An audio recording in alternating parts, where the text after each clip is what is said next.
At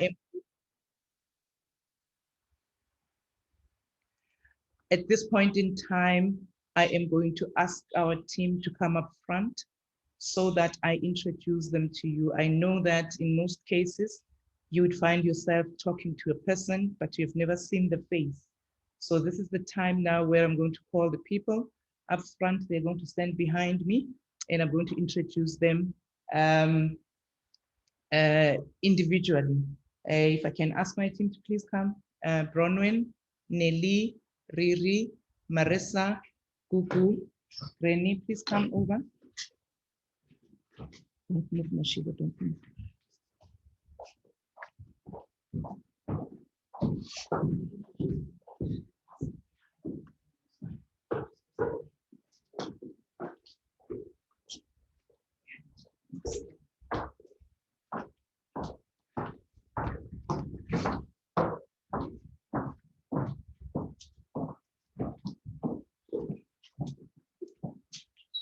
And on my far left, I have Nelly Pala, who's responsible for the skills programs. So each time you want to speak to somebody about skills programs, there's the person for you. Thank you very much. And the next person is Riranzu Makubele. She's going to remove her mask and smile at you and greet you. And then she's the person who's dealing with 18.1 learnerships currently. And then the next one is Gugum Caesar. Gugum Caesar is the one who's going to be dealing with commodities and the old projects that we have for 18.1 learnerships. And then we have Marissa Koch, who is the officer for IAT. Anyone who has a question about IAT will please contact Marissa. We have Granny Treu. Granny Treu is the manager for learning programs, bursaries, and internships, graduate placement, and IAT as well. Last but not least, we have Bronwyn, the famous Bronwyn. I'm sure everyone has spoken to Bronwyn at one stage or the other. They will be assisting us in terms of answering questions that you will have. Unfortunately, we do not have Tato Matuba, who is on study leave. I'm sure he would have wished to come, but thank you so much for our team. Just give them a hi and thank you so much. The next team that I'm going to introduce is the Artisan team. You can take a seat, thank you. The next team that I'm going to introduce is the Artisan team. I'm going to ask Nare and Jeff and Anvan to come so that we put faces to the voices.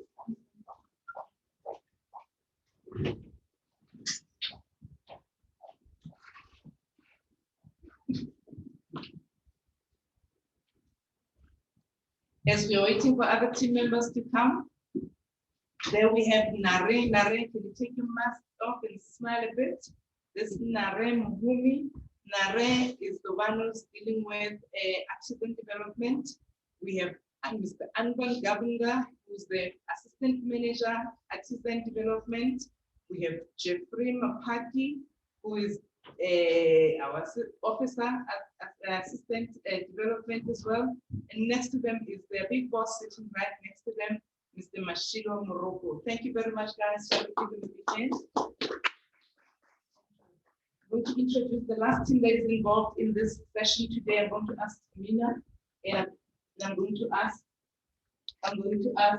who else to come, and thereafter I'm going to ask Stipelo to come so that he is also introduced. After the ETQA team, I'm going to ask Stipelo to come.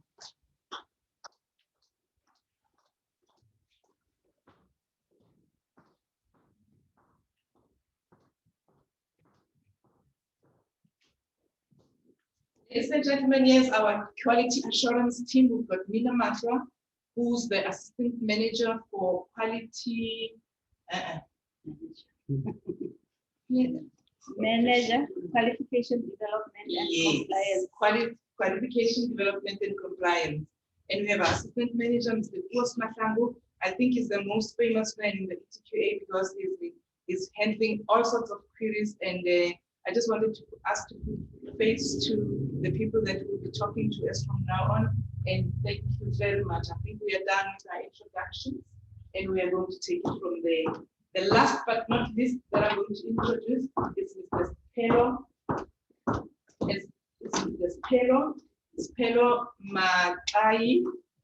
Spelo Makai is the person, is the go-to person for every support to rural structure program, which we call mentorships. He has been very helpful, and we want to thank him very Spelo for you. Thank you so much, Spelo. Thank you. Last but not least, I'm going to introduce our big boss, Mr. Midupi Shabangu. Mr. Midupi Shabangu, who is going to be taking part in our program as well. Mr. Shabangu, please be where they can see you. That is our big boss, Mr. Shabangu. We all report to him, or the bus stop with him when it comes to learning programs and projects. And thank you, Mr. Shabangu. Thank you, may take a seat.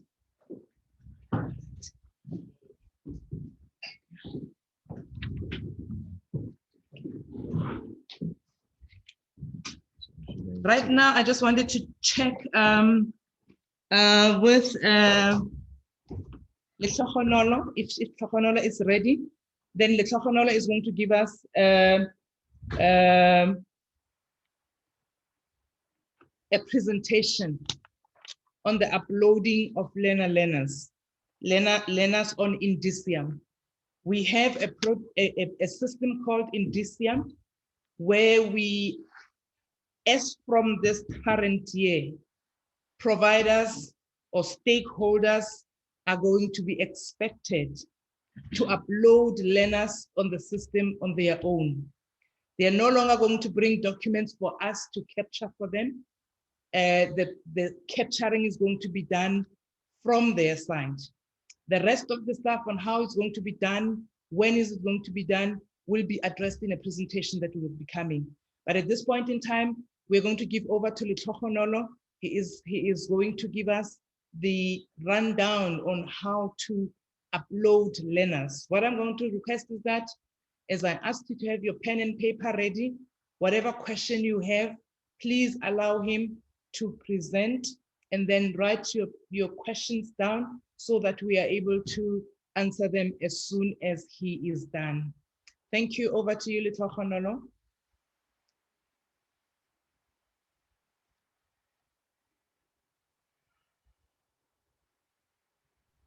Colleagues, thank you so much. Can you kindly confirm if you can see my screen on your side?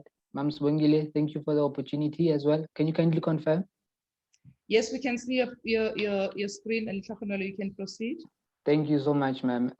First of all, I'd like to welcome all the valuable stakeholders who are currently part of this presentation. Thank you for availing yourself. So I'm going to demonstrate the process in which you have to follow for you to capture learners on the system. We are currently using an Indusium, and I'm from Solo Growth. I am AgriSeta service provider in terms of systems, and what we are mainly focusing on the system is called, I call it the three-step process, in a sense that you have to firstly capture the person, the second step is to capture the learner, and the third step is to link that learner to any program or intervention that you'd like to link the learner to. So I'm going to show you all the steps, and then what I would like to maybe put more emphasis on is that the reporting team that is currently reporting under Mr. Bavuizer Manas is the one that is currently dealing with all the challenges with regards to capturing a learner on the system. So if you have any queries, any challenges, any qualms, you can just go to the, you can just communicate with the reporting team. And if there might be any challenges that are system related and they won't be able to assist you, that's when they can directly come to me and I will be able to assist them. So the first step that I'm going to show you is logging in onto the system. Firstly, there's a form that is, I believe, is embedded on the AgriSeta website. You will get the form on the AgriSeta website. You complete the form. and you send it to the reporting team. The reporting team has to do their validations to confirm that information that is actually captured on the form is accurate and is the one that should be captured on the system. So once the reporting team confirms that information that is currently captured on the form is accurate, they will then send the form to me, and I will be able to create the credentials for you stakeholders. And afterwards, there's an automated message that you will get from the system, automated email rather, that you will get from the system that will just give you your credentials, the link, and also welcome you onto the system. So the first step will be, once you get the credentials, normally the username is your ID number, and password is the first time you log in on the system. It will be your surname. And once you log in, the system will just prompt you to immediately change your password so that it can be secure and only be remembered by you. So in my case, I've already logged on the, I've already I've already received access on the system. So I'm just going to log in, and I'm just going to select the role. So the first step, like I've said, that I call it the 3-step process. The first step will be linking the learner to, creating the learner as a person on the system. And the second step is creating that particular learner, that particular person as a learner. And the third step will be linking that particular learner to an intervention or program. So firstly, I'm going to go to the person section. You will click on create new. And then after clicking on create new, these are the fields that will be required. I believe these are pretty standard fields: the ID number, the first name, the initials, the date of birth, and all that. The main challenge that I think most of the stakeholders are currently having challenges with is the last school emis, the first year, the stats SA area code, the POPI Act status, and the POPI Act status date. These are the fields that are required by DHEAD. So they are very, very, very important. So these fields should make, the stakeholders should make sure that information that is captured here is accurate. And if you have any queries, you can communicate directly with the reporting team. The reporting team will be able to assist you and make sure that you capture the correct information on the system here. So if you can check here, once you create the learner, you will take the same ID that you've just created and move on to the learner section here. Because the first step has been completed, the person section has been completed, you have successfully captured that person on the system. The second step is making sure that you create that person as a learner. The main reason why we create a person first before we create them as a learner and not as a learner before, it's simply because there are many instances where we have a particular learner who is studying something that relates to AgriSeta, and at a later stage, they request information to be assessors. So we just want to make sure that information that is captured under person can relate to information that is captured under assessor or information that is captured under moderator. So that is the main reason. So the second step here that we will be doing is making sure that we capture that learner as that particular person as a learner. So we'll take that ID number, or if you are good at remembering the first name, the middle name, and the surname, which I would not recommend, because there are some instances where we have many individuals with the same name and surname. So the ID number will be the unique identifier in this case. So we will take that unique identifier, use it as ID. You search the person. As you can see on the system here, it says search for the existing person. You will search that existing person, and then afterwards you will be able to create. You will be able to create that particular person. As you can see here, you will select that person and create them. You will click on create. Once you click on create, that particular person will be automatically linked on the system as a learner. So the third step here will be making sure that we link that particular learner to an intervention. So currently the interventions that are being opened for the stakeholders are as the learnership and also skills program. So it's the same process in capturing learner, linking a learner to a skills program or a learnership. So the first step will be going to the intervention that you will be linking a learner to, and there are fields that we need to complete. So these are the fields that are required for a learner to be linked on a skills program on the system.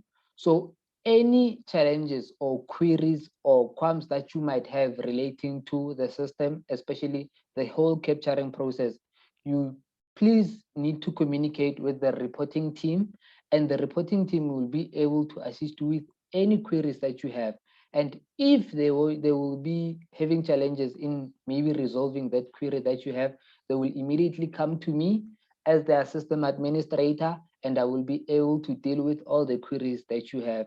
So these are the fields. And last but not least, we have to make sure that we link the documents, as Mams Bongile has highlighted, that going forward, the relevant stakeholders will be capturing the learners on the system, and AgriSeta will validate the information that the learners have captured on the system. Once they validate, they will just confirm that information that is captured is accurate, and they will change the learner status from pending authorization, and the status will be moved to enrolled. So we also need to make sure that the documents, the relevant documents that are required are captured here, so that AgriSeta will be able to validate and make sure that information is accurate.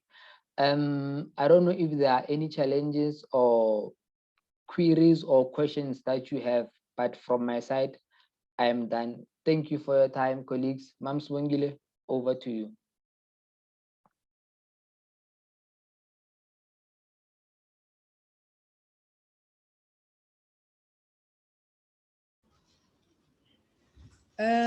Ladies and gentlemen, thank you so much for your time. Little Honolo, thank you for the demonstration. I am hoping that our stakeholders are having a feel and grip of what they need to do. I am currently going to open up for a Q&A for anyone who wants to ask questions right now on this particular presentation. Just maybe 10, 15 minutes so that we have questions that we can respond to. Remember, there's a chat box. Also use the chat box so that you can be responded to quicker. But also, if you want to have an audio question, you may raise your hand so that we are able to assist you as soon as we can. I will open up for questions as Midupi will be running as Midupi will be facilitating the question and answer session for uploading learners. Thank you.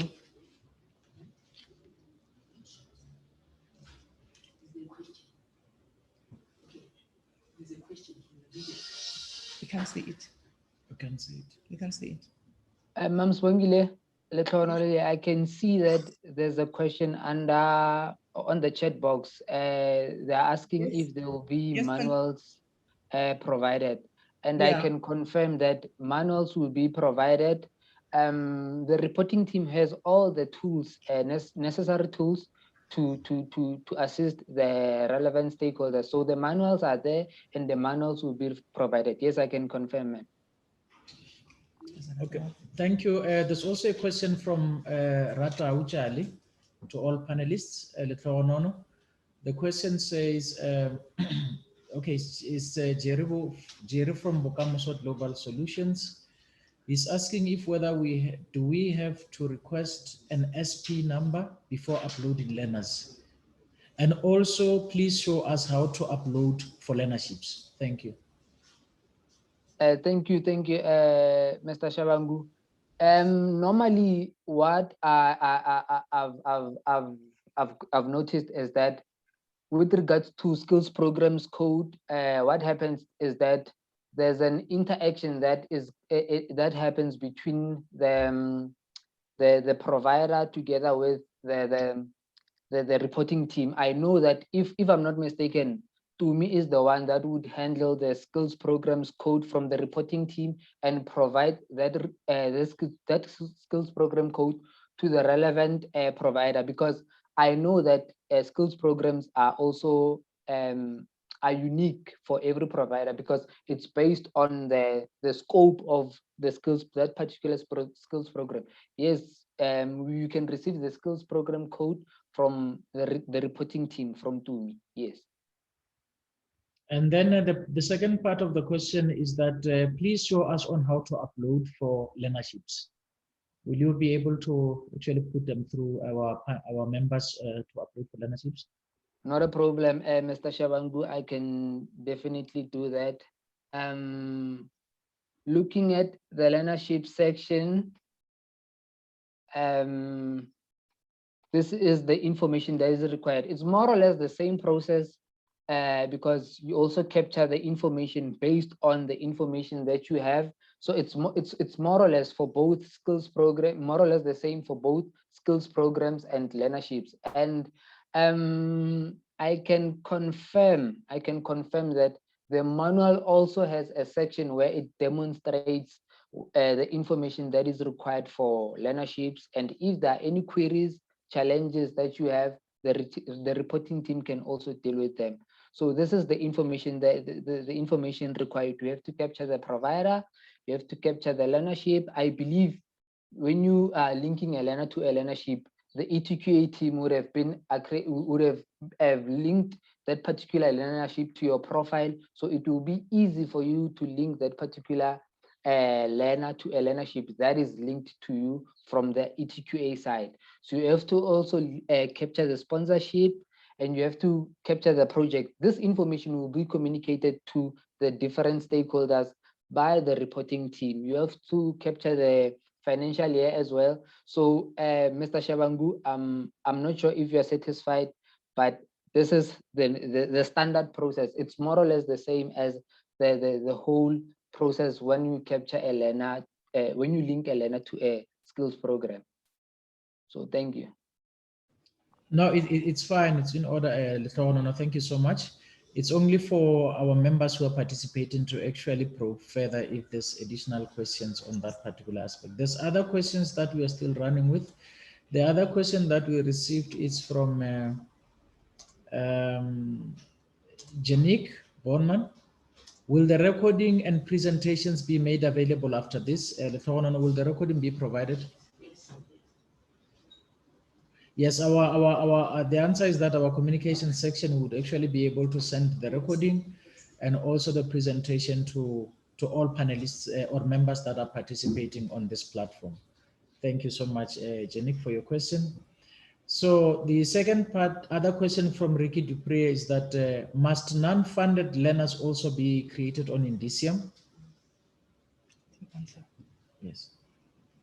Mr. Shabangu, I believe they have to be captured because on the system, there are two sections when you capture sponsorship. It's industry funded. I believe industry funded are learners that are funded by their own organizations or industry and not funded by the SETA. So there are two sections where you can capture industry funded and also SETA funded. So yes, they need to be captured on the system as well for reporting purposes. Thank you. Thanks, Lithonono. The other question is from Daden Nanga. He says, good day. He has been trying to upload 415 learners, which is difficult from his side because of the following. The last school attended sometimes is not listed and he gets stuck. How do we assist him, Daddy? Lithono? Thank you for the question. Challenges where we are unable to find the learner that, we are unable to find the school that is linked to that particular learner. I believe I've also communicated this to the reporting team, so they should be able to assist. But normally, if you are unable to find the school on the system, you can just type 4 zeros on the last school attended. You must type 4 zeros on the code, and it will say that the school, you will select the option where it says school is not founded in South Africa. It means that it's possible that there are schools that are not registered or they are not appearing on the list, because the list that we are currently using on the system is the same list that we received from DHEAD. So if the school is not appearing, you can just type 4 zeros and you link that particular learner to a point where it says school is unable to be found in South Africa. So thank you for that, Mr. Shabangu. Thanks, Letlonono. We seem to having a lot of questions. Also, the other question is that when is the due date for all learners to be uploaded? I think that should be directed to our reporting division also. Thank you. I would deal with it in a section in my presentation. Yes, the question will be answered when our learning programs manager will be presenting the programs, the processes, and the timelines for uploading of learners. Thanks. And then the other question is from Agnes Ramafalo. Can we extract confirmation of enrollment from the system, Letona?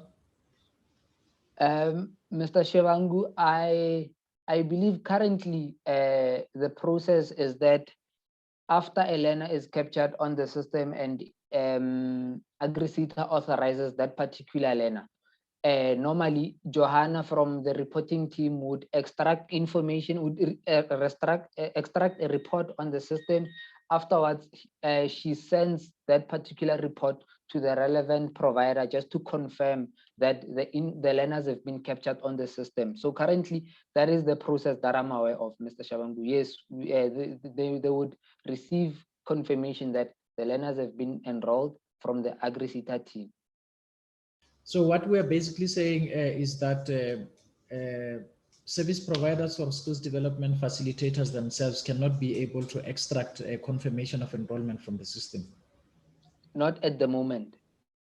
Okay, now a point is noted. The other question is, do ARPL candidates also need to be captured?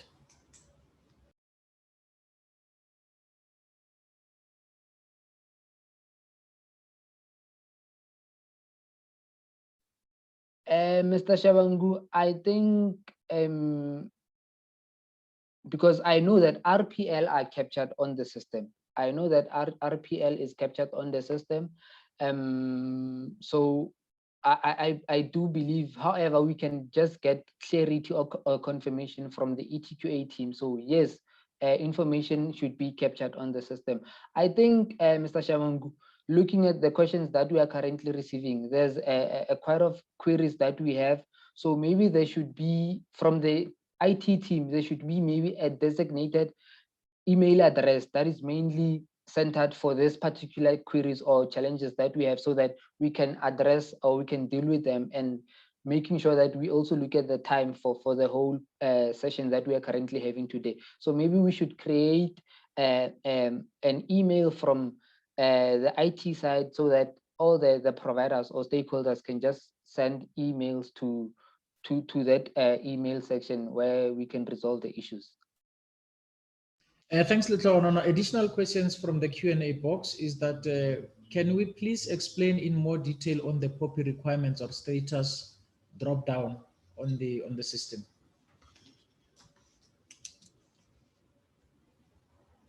The POPI section, like I've highlighted before, the POPI section is required by DHET. So there's more information with regards to the POPI Act and confirming that the POPI Act, because it relates to censoring and confirming that information is used accurately and the information is not used for other things. So there's more information on the DHET website with regards to the whole section for POPI and all that. So Mr. Shabangu, more information can be, I can just also share the link on the chat box as well with regards to everything that relates to the POPI Act from the DHET side. Thanks, Letona. Would await that information to be shared accurately with our stakeholders. And the other aspect is Kim Ferris. He says, where can I get Stats SA information?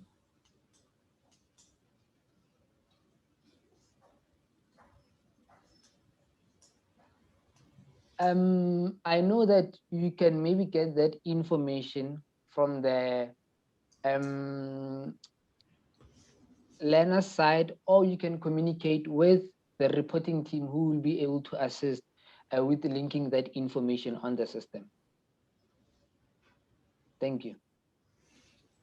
Thanks, Letlhaonono, for that. And then I think the last question is from Stefan Dupré. Are the reporting team or colleagues that were introduced per division? When is the due date for all learners to be uploaded? Stefan from CC Chickens. Stefan, the question will be answered when our colleague manager in learning programs, Ms. Wongile Spear, will be making a presentation in terms of the programs and also in terms of the due date for submission and so on and so forth. So we'll take it along those lines. So, and then we can move back to the program, to that effect. Over to you, Swangile.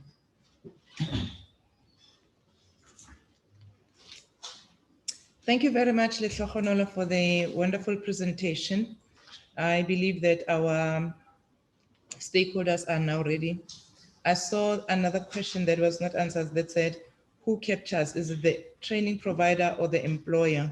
The training provider in most cases is the one that captures the learners, unless otherwise agreed with the employer.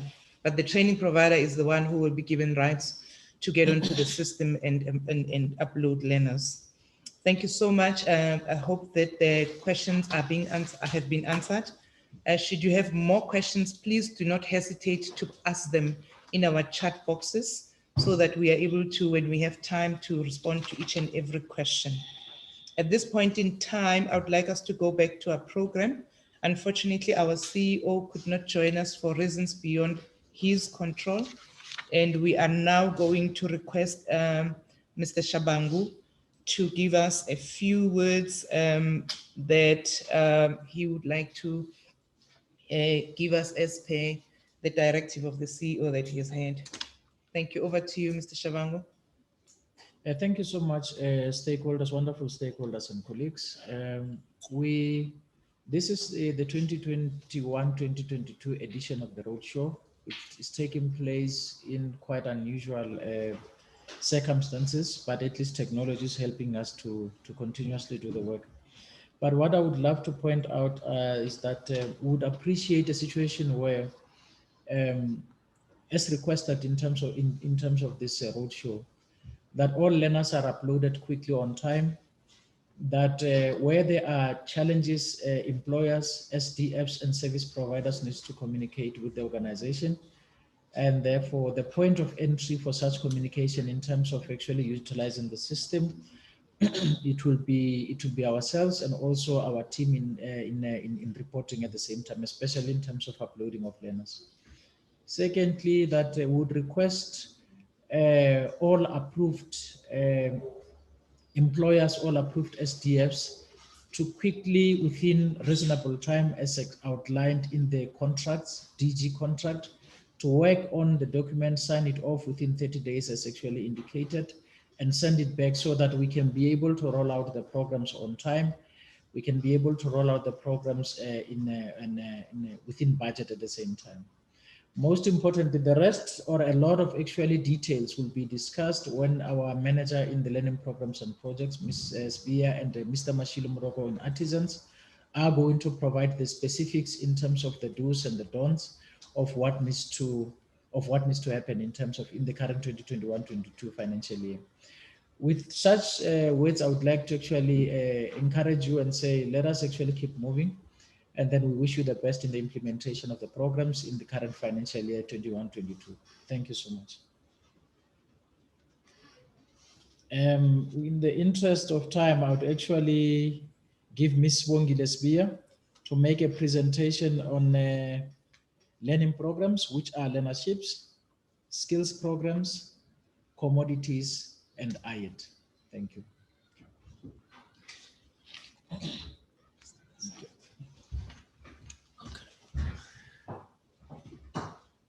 Yes.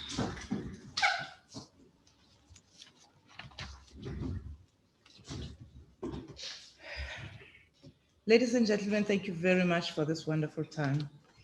I believe that after we have had this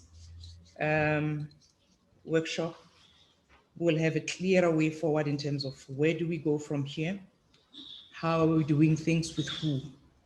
In the meantime, I would like to remind you that we make use of the Q&A section to ask questions. We will make time. Whatever questions that we will be able to answer today, we will answer. And the ones that we are not able to answer, we will then respond to you on the chat boxes or individually on emails. We also have, I want to say that should you have any questions regarding artisan development, those will be referred to our assistant manager, Anban Govender.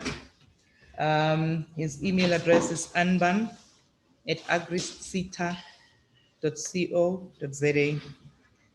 For any questions regarding learnership skills programs, commodities and learnerships and skills programs, you can direct them to bronwyn@agrisita.co.za. Anything that has got to do with bursaries, graduate placement, and internships and IET should be directed to Granny. And then Koos would be ready to answer any questions on the quality assurance side. And his email address is koos@agrisita.co.za. I am going to begin with our presentation today. This presentation was specially made for all the awardees to ensure that we give you the necessary information. We give you the necessary information that will assist you to implement your projects as smooth and as effectively as possible. Next slide, please.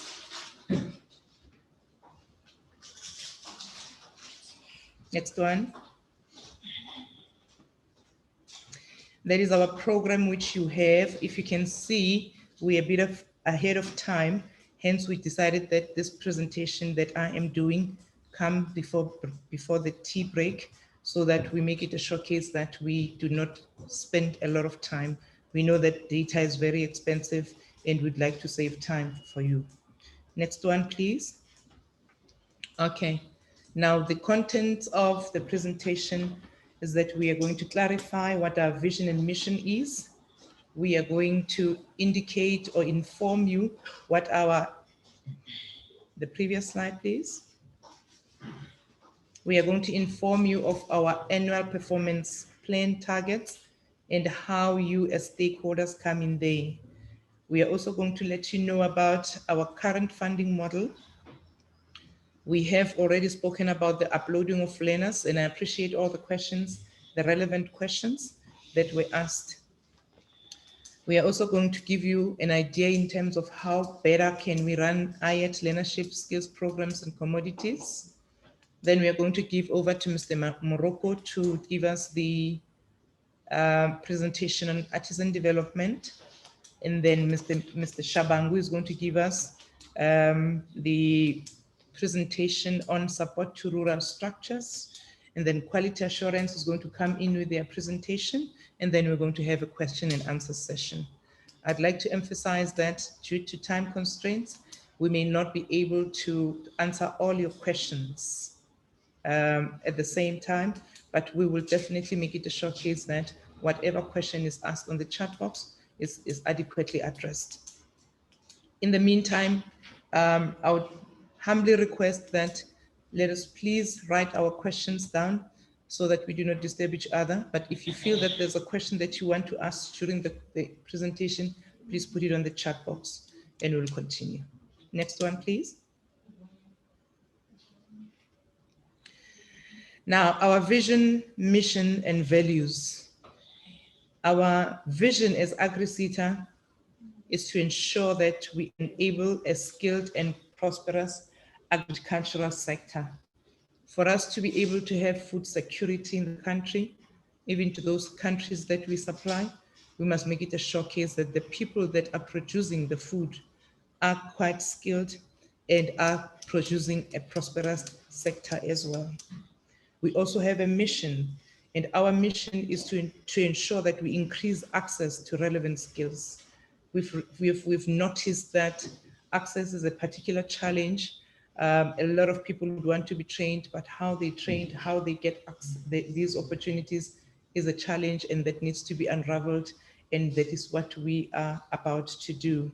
We also want to ensure that we established impact-driven strategic partnerships. We are currently going around trying to establish long-term, impactful partnerships with our stakeholders to make it a showcase that we have an impact in whatever training that we do. We have results that are showing through these partnerships. And we are also involved in credible research. Whatever projects that we implement are not implemented from a vacuum, but there is extensive research that is being done to ensure that we address the skills that are needed in the sector. When it comes to our values, when you look at the acronym for our values, is trust. It means that we are as transparent as we can be. You can see through us our intentions, our motives, which are to make it a showcase that the agricultural sector is well serviced in terms of skills development. We are responsible for what we do. We own what we do, and we ensure that we take accountability of the training in the sector. We also acknowledge that there's diversity in our sector, and we embrace diversity. We say in our diversity, we plan and we intend to stay united.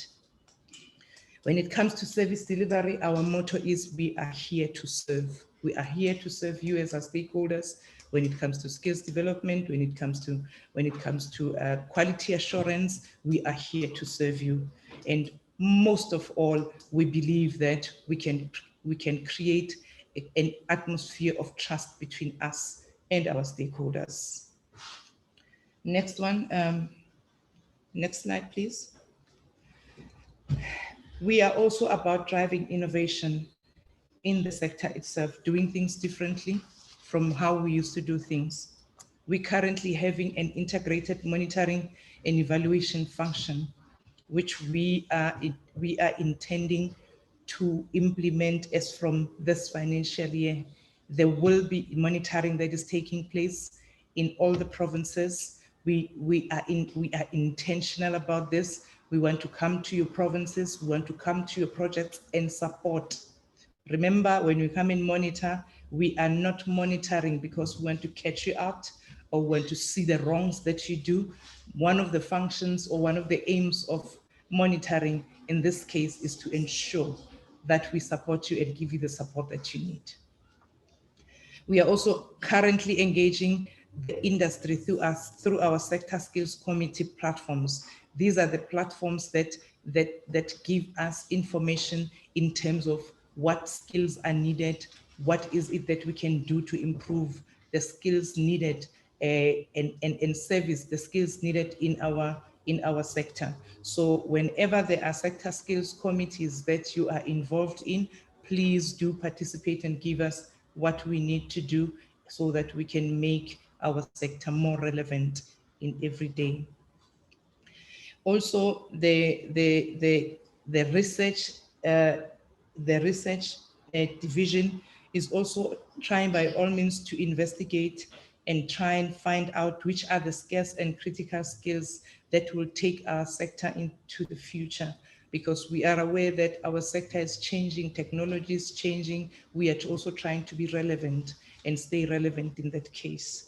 Also, AgriSeta has been very active in terms of drafting a chapter in the Presidential Agri and Agro-Processing Master Plan, which means we are involved with the government in terms of making it a showcase that we are relevant and to make it a showcase that we are in sync with the master plan that the government wants to implement. Next slide, please.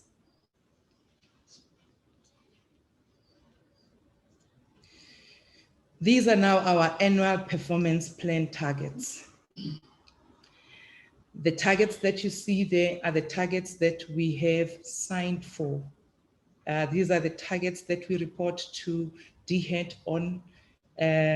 These are the targets that we report to the portfolio committee on.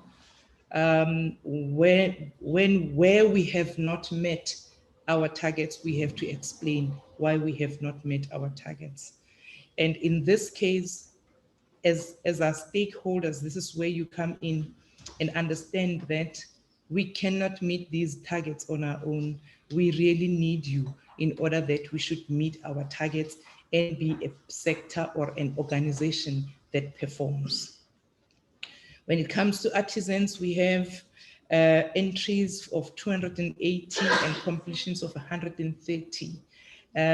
We also have centers of specialization. COS stands for Centers of Specializations. It's 25 learners that we've got to train from centers of specialization. I am sure that Mr. Morocco is going to speak more about that. Let me step off that one. When it comes to IET, we only have IET employed, which is entries that are 875 and completions that are 435. I must be able to say that we were not able to meet this target in our previous year because of the challenges that I will be indicating as time goes on in the presentation. Learnerships employed, we have to have entries of 2,850, completions of 1,550. Unemployed learners, we've got to have entries of 2,300 and completions of 950. Skills programs employed 2,500, completions 1,445. And then skills programs unemployed, completions 3,000, and we are hoping that we will be able to meet them with your assistance. When it comes to commodities, we have 20 commodities to support. If you can just take the slide up at least a bit. I know that when it comes to support for rural structures, please take the slide up. Just make it smaller. Yes, support for rural structures. We're saying we're spending, no. Please take to the previous slide. Previous slide, please.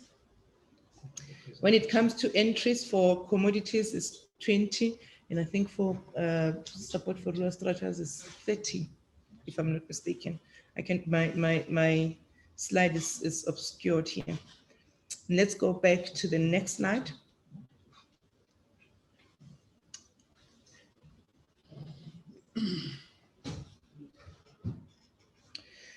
Now here is our funding model for DG grants.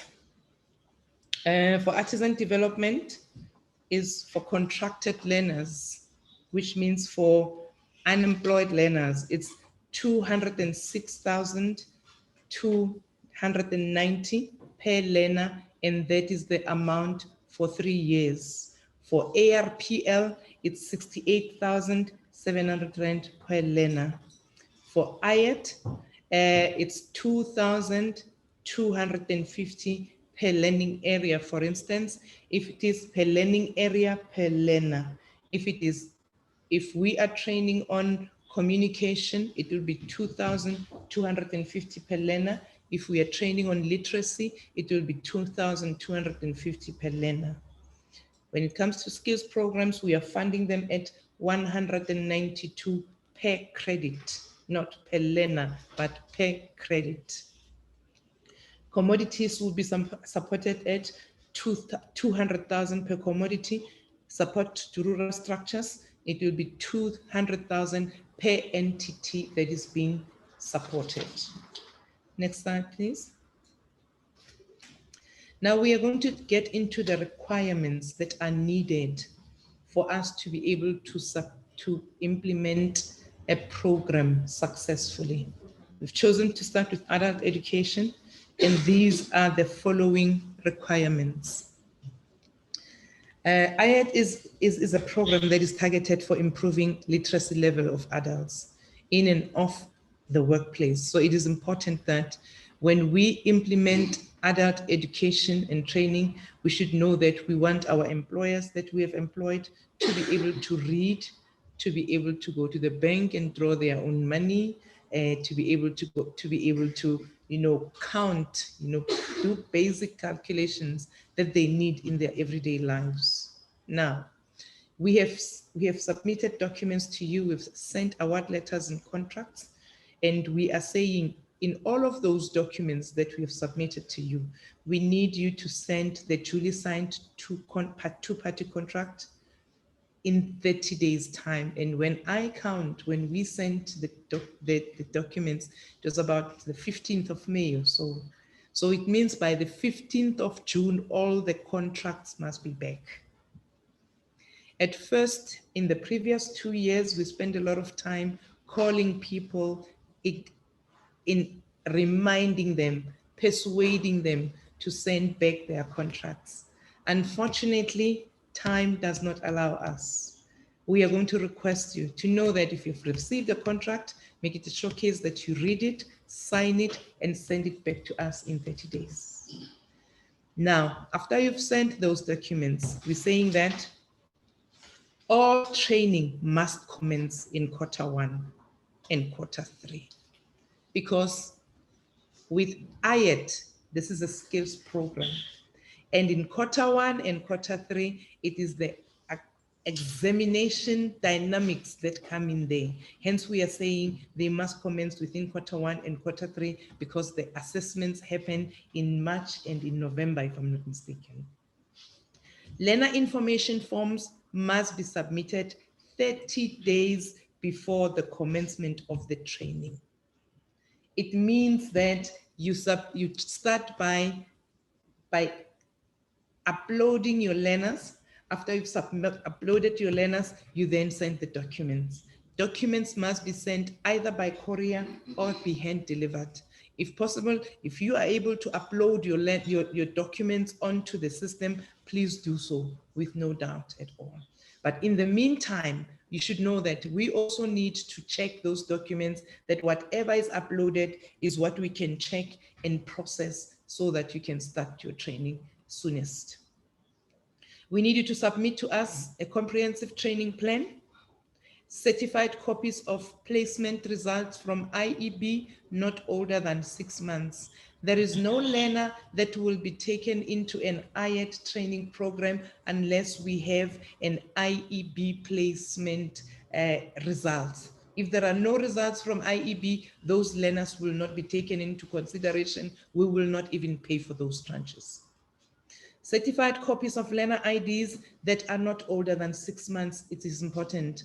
Please make it a showcase that when you send us certified copies, they are visible. In most cases, we find that we are being sent certified copies that are not visible at all. We cannot make head or tail of the date and so on, and we are being audited on such, and would like your cooperation on that one. Proof of banking account details. In this case, we do not need you to send us your banking details on your letterhead as a company.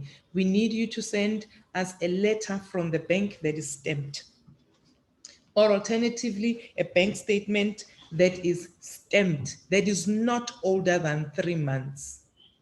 Certified copies of ID, 6 months, bank statement or letter from the bank, it must not be older than 3 months. We need proof that learners have been uploaded on Indusium, and because after you've uploaded your learners on Indusium, it will either give you as a pop-up that says learner uploaded successfully, screen grab those ones and send that to us, or alternatively, give us the spreadsheet that you have used to upload the learners. That will suffice. And please do not send us an invoice when you send us the documents. Send us the documents, and then we will check the documents. As soon as the documents have been validated and they are successfully validated, we will call you or email you and ask you to send the invoice. We are pleading that these are one of the important changes that we have made. We do not receive the documents with the invoice. We receive all the documents first, and then thereafter we will request an invoice upon the successful validation of the documents. Next slide, please.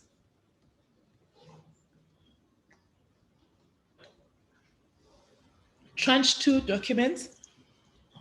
We are going to need the IAT progress report from the training provider, attendance registers with dates, learner contracts, and signatures.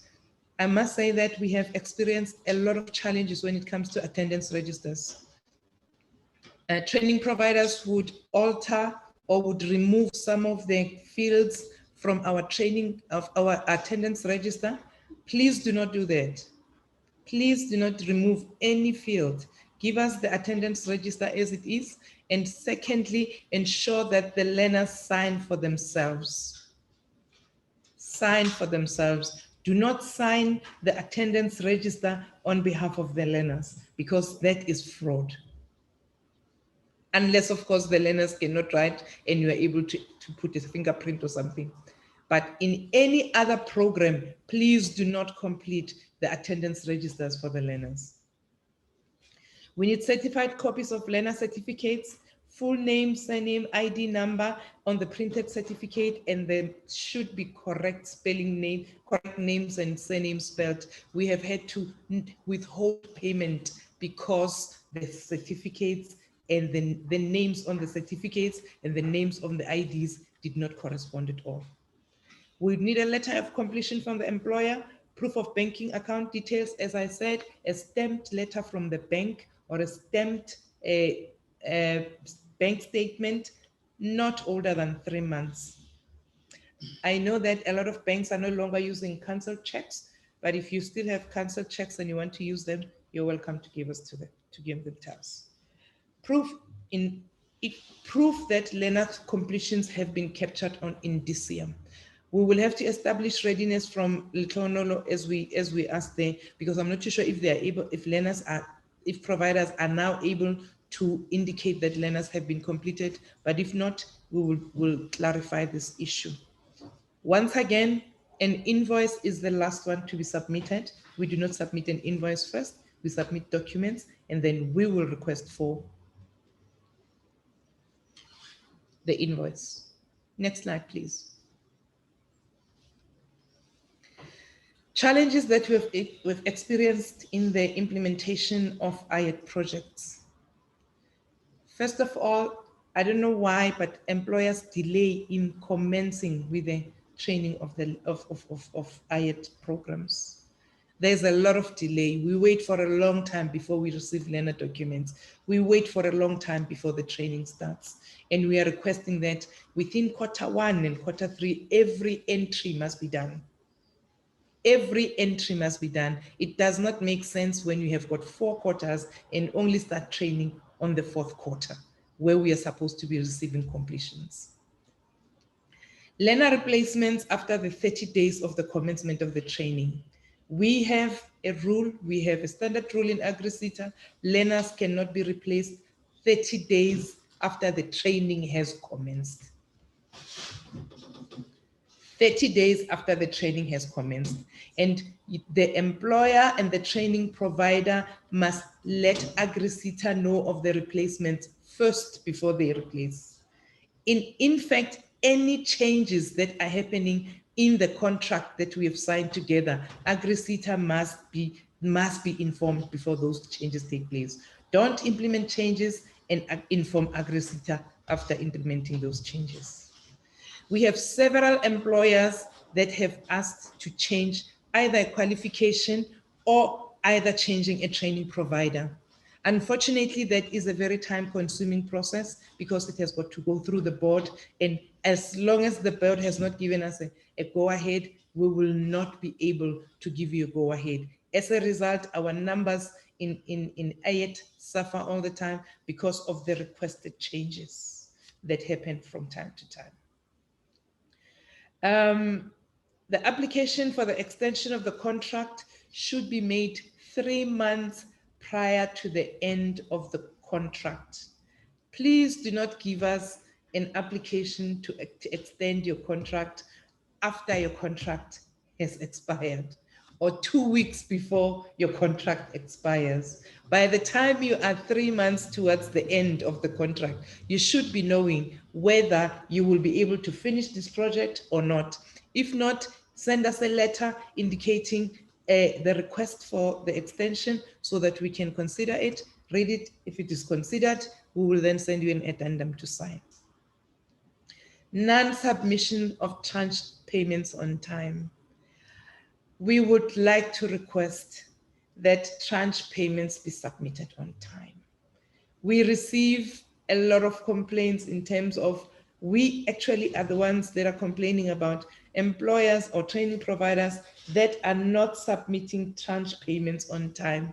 We have to follow up and follow up and follow up, and yet it is the training provider and the employer that know that they have a project with AgriSeta. There has got to be claims that are being taking place. There's got to be training that is taking place. So please, guys, let us work together and make it a showcase that tranche payments are submitted on time.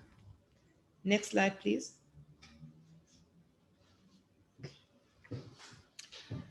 Let's look at learnerships. With learnerships, we also have documents that need to be submitted 30 days after receiving the communication from AgriSeta, which means by the 15th of June, these are the documents that we expect to receive for any employer and training provider that have received an award for learnerships. A signed two-party contract between AgriSeta and the employer, valid proof of tax compliance, proof of registration of the entity itself, valid proof of banking details.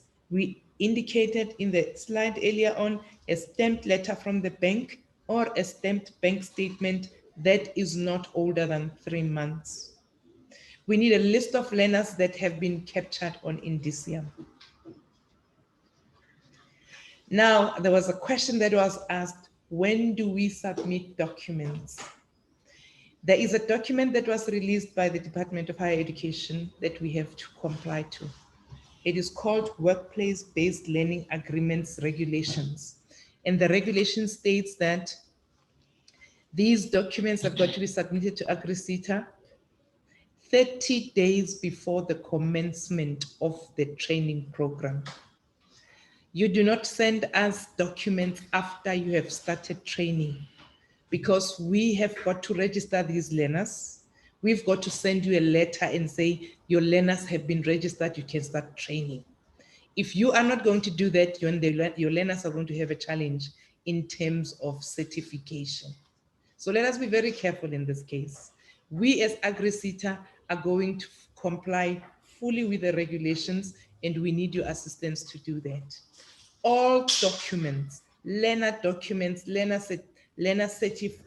certified IDs, highest copy of the highest qualification, and anything that a contract between the employer and the learner, all of those must be submitted 30 days before the commencement of the training. I cannot emphasize that more. 30 days before the commencement of the training. And do not start training until you have a letter from AgriSeta that says your learners have been registered and you can commence with the training. Next slide, please.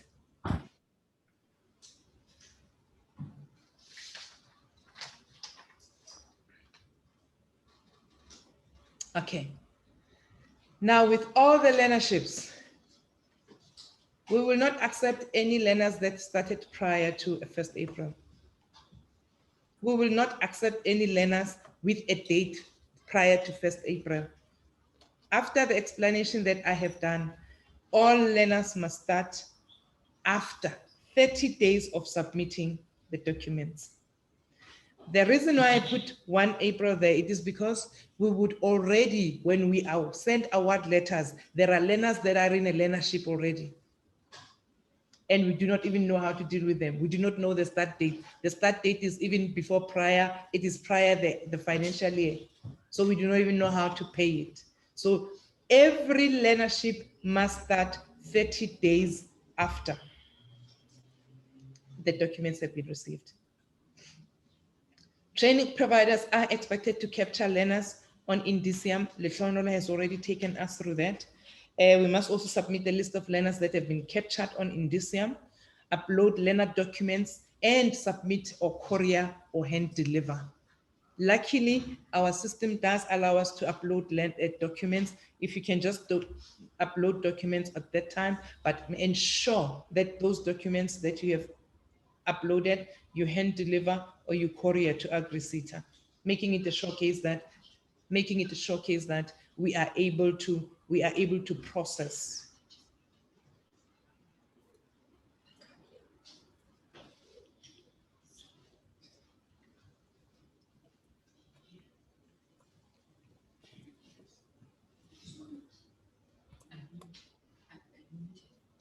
That's not muted. It's not muted. Can I pardon us, please, for the technical challenge? I hope you are hearing us. I hope you are hearing us from your end. And then we are saying the training provider must receive a letter from AgriSeta confirming the registration of the learners before the commencement of the training. That is important. Can everybody hear us? Please show by can anybody hear us? Are we getting a yes? Can they show us by the show of hands? All right, I will continue then. Please indicate when you've got a challenge in terms of hearing us. We do not want you to lose any information whatsoever. Next slide, please.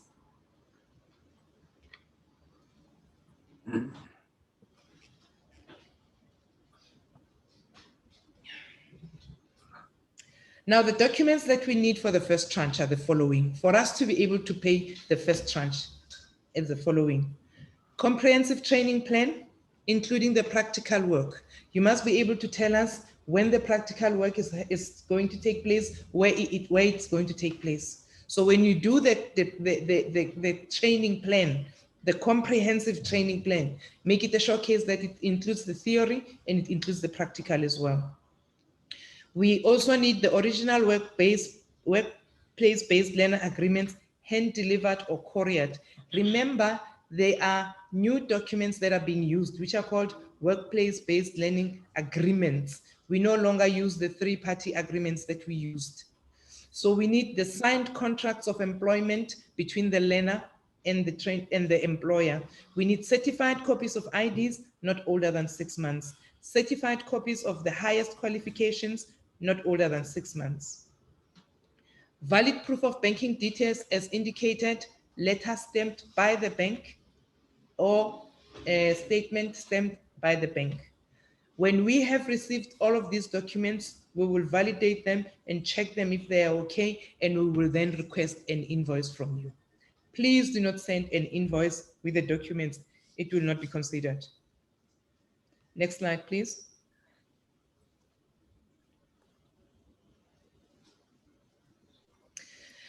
I think we've spoken about banking details. We are now clear about that one. Proof of accreditation is important because we've had employers that are training with accreditation that has expired. So the onus lies on you as the training provider to prove to us that you've got the current and accreditation. Attendance registers with learner contacts, dates, signature. This is for, and the, I can't see what is on there. It is important. I must indicate that there are employers who we intend at de-accrediting, not employers, training providers who we intend de-accrediting because they complete attendance registers for learners, they forge signatures for the learners, they forge signatures for the employers. That is a very worrying factor, and would like you to please assist us and allow learners to complete the attendance registers on their own. Please do not complete the attendance registers on their behalf. We would need a proof of banking of payment of stipends. This happens for unemployed learners only. We need the proof that we've paid into their banking accounts, and also we need the AgriSeta template that they will sign off to make it a showcase that learner stipends have been paid. I must also indicate that Of late, we have a lot of complaints of learners that whose stipends are not paid either on time or not paid at all. In one of the slides, I will elaborate on that one.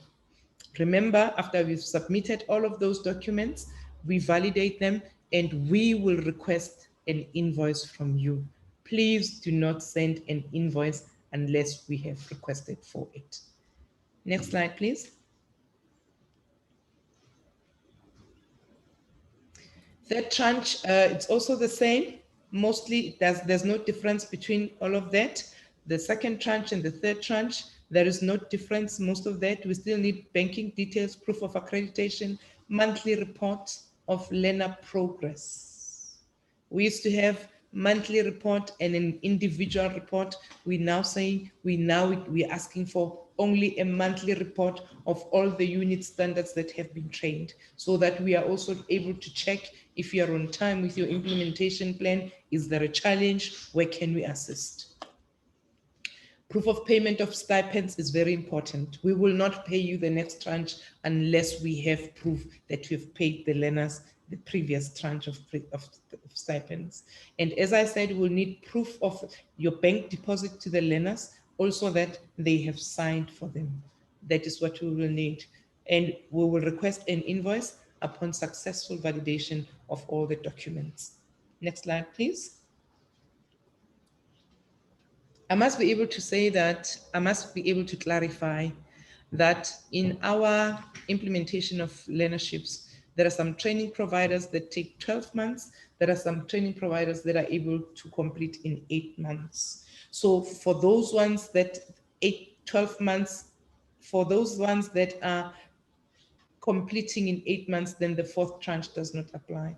But it is important that when you are done with your training and you're sure that you've done everything right, you submit to us the banking details, proof of accreditation, monthly progress report, attendance registers with learner contact details and everything. And what we will do, we will compare the learners that you uploaded on the system and the learners that we have on the attendance registers. Because most of the time you find that the learners that you're paying in the third tranche are not the same as the learners that you're paying for that you've paid for in the first tranche. And there has not been any notification to AgriSeta that there has been changes.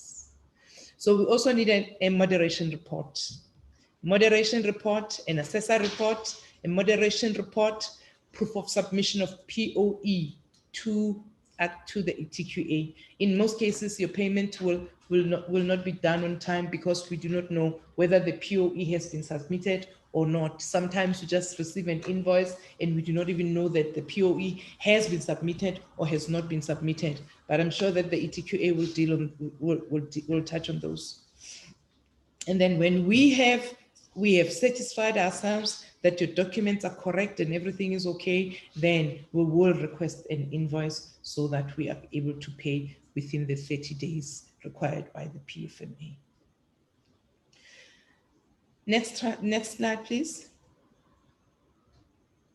Skills programs. Next one.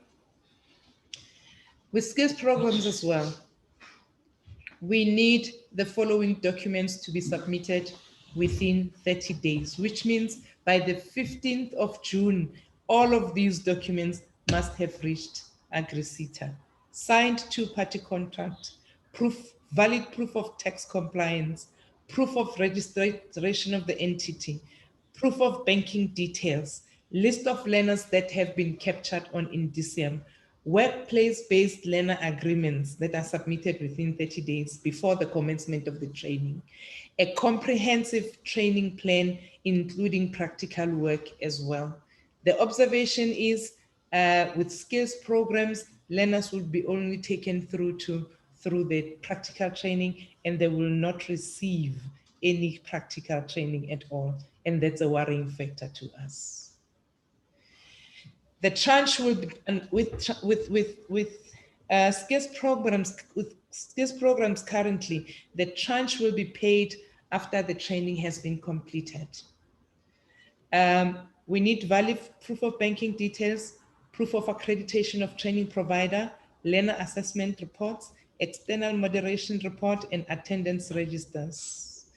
In this case, especially when it comes to skills programs, we find ourselves in a challenge whereby training providers will use facilitators that are not qualified in agriculture, and that is a challenge.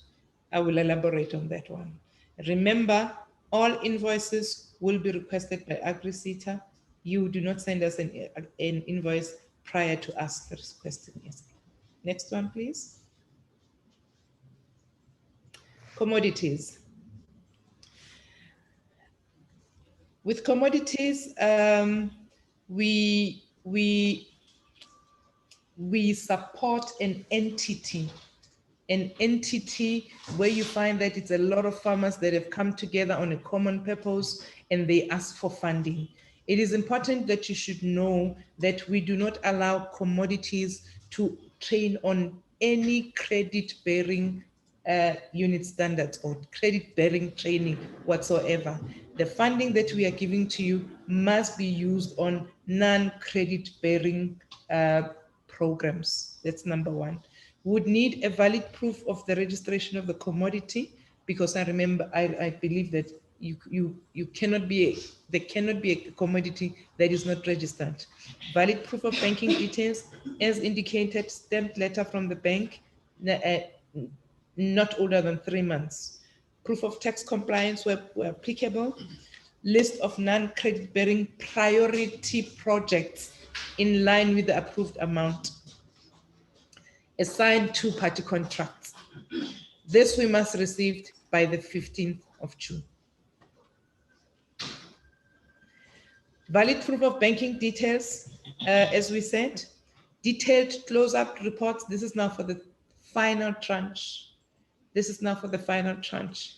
We need a valid proof of banking details, a details close-out report indicating the training completed, what were the employers trade on, what did they achieve, and if possible, we need attendance registers for the training. So whenever there is training, please do us a favor and keep attendance registers of the training that is taking place. I'm about to finish. It says, I'm coming to the challenges that we experience in the implementation of learning programs as a whole, where I think you will be able to assist us. As long as we keep the communication running, communication lines open, we will be able to defeat this. We'll be able to correct this. The delay in the returning of contracts is what delays the implementation of training projects. So we've got to make it a showcase that by the 15th of June, you have submitted. Kindly note, we will not remind you. You have the contract. It is with you. You've had it for a month. You've read it. You've gone for legal opinion if you want to go for legal opinion. But we ask that you return it in 30 days. The other challenge that we have is the delay in the commencement of training. And in this case, we are saying all training must begin in Q1 and Q2. All entries must be there in Q1 and Q2, because immediately when you start training in Q3, it clearly means you will not finish on time. We will not meet our targets. So we urge you with humility that please make it a showcase that you commence your training in Q1 and Q2. We have also been delayed by the request by training providers or employers to change qualifications that they have applied for. Now, if you remember very well, in our training, in our applications, we ask you to give us a skills audit. And you give us a skills audit that is signed by you, by the employer, and that is signed by the training provider, which means these are the needs of the company. Now, when you are supposed to 2-3 months down the line or 6 months down the line, we receive a letter asking to change the qualifications. The biggest question is, what has changed? And the process of getting the qualification changed is a long process, which means if you're going to ask us to change a qualification, it definitely means that we are not going to meet our targets. Unfortunately, we are a target-driven organization. We have got targets to meet. We've got reports to to submit to DHET and to Parliament as well. So as from now on, we will be very wary in terms of changing qualifications, especially those that have been approved by the board. Unqualified facilitators training learners in agricultural qualifications. Several times we have been called by learners telling us that the person who is facilitating here knows nothing about agriculture. All we do is cut and paste. Can we as training providers make it a showcase that we get people that are qualified in agriculture to facilitate training for the learners so that they get value from our training? Should we get a complaint, we will come and investigate. And we will come and investigate. And I don't think you'd want to come into a situation where learners come in and go through our fraud hotline to say we have a fraudulent training facilitator here. It's a very embarrassing situation. Delays in charge claim resulting in learner stipends not paid on time. I don't know what is happening in the industry or in the training space these days, but we've got a lot of learners that are complaining, sending us SMSs that they are not receiving their stipends either on time or they are not receiving the stipends at all. And in most cases, the training provider will blame AgriSeta, only to find that the training provider has not submitted a claim. We have been taken to the CCMA more than twice or thrice because of unpaid learner stipends. So we would want to request and urge you that please make it a showcase that learners are paid on time. Learners are paid the full amount. Some do pay, but don't even pay the full amount that the learners are supposed to get. Fraudulent activities by training providers, this is done, I don't know why it is done, but training providers would forge signatures. And that is quite undesirable.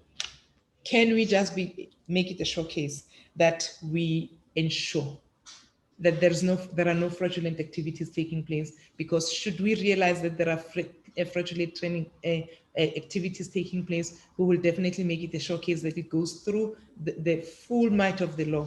We will not be associated with such. Also, there are employers that deduct money from learners' stipends. Based on what reason, we do not know. Because what we know right now is that the only deduction that is allowed is the UIF and nothing else.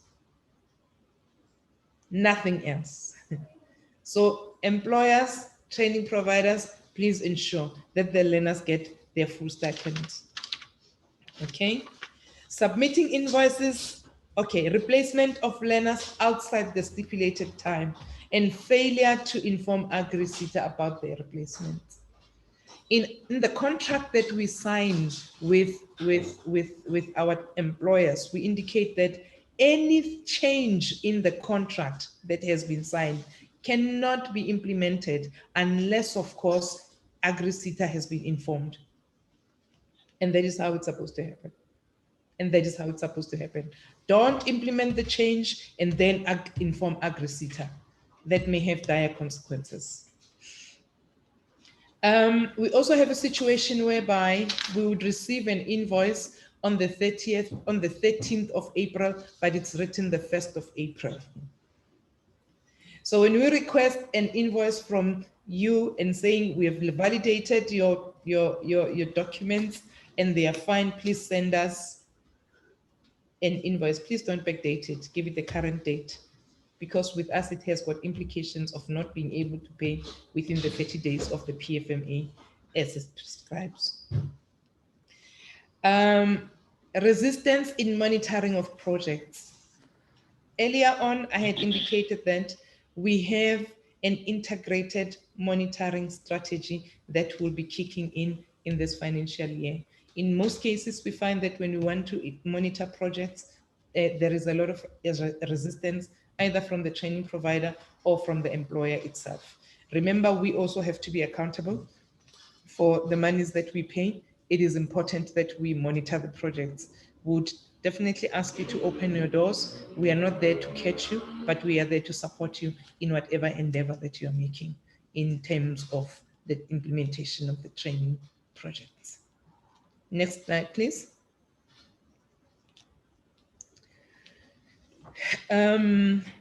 Recommendations on how to implement learnerships, not only learnerships, but learning interventions in a better, smoother, more effective way. All contracts must be returned to Agrisita by the 15th of June. No reminders will be sent at this time. We will not be sending several reminders. If we do not receive your contract by the 15th of June, we will assume that you are not interested in the training anymore. All learnership skills programs must commence within Q1 and Q2. No changes to qualifications approved by the board. This delays our implementation and impedes our meeting of targets. Tranche claims should be submitted on time to avoid delays in the payment of stipends, because unfortunately, when these learners get hungry, they go to the fraud hotline, they go to the radio stations, they go everywhere. So unfortunately, the reputation of your company will be damaged in that case. Blame should not be put on Agrisita if the tranche was not submitted on time.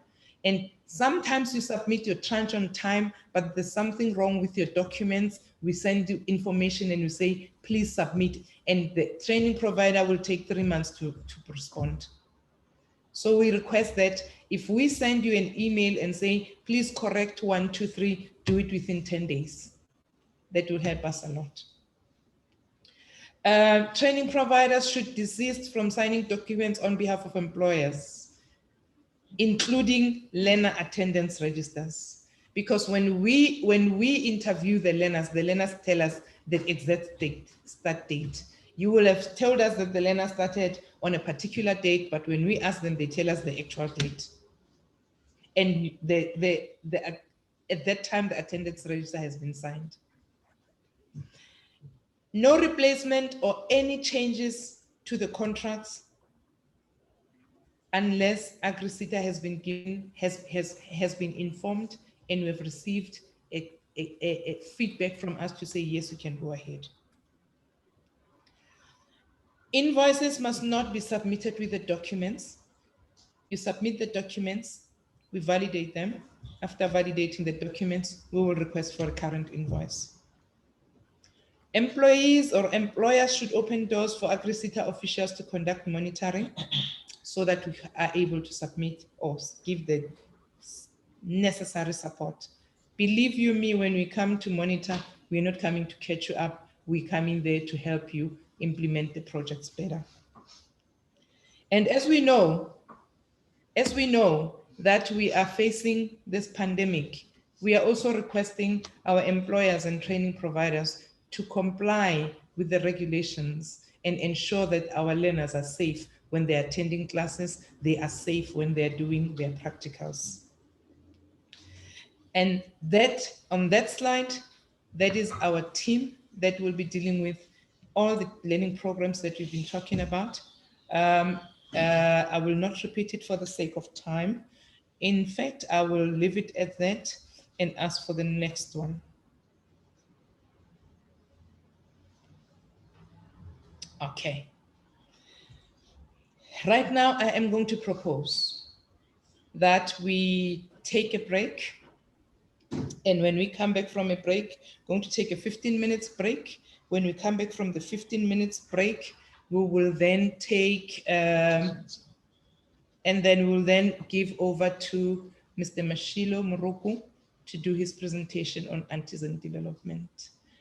Thank you so much. In the meantime, remember, whatever question that you have, please put it on the chat box.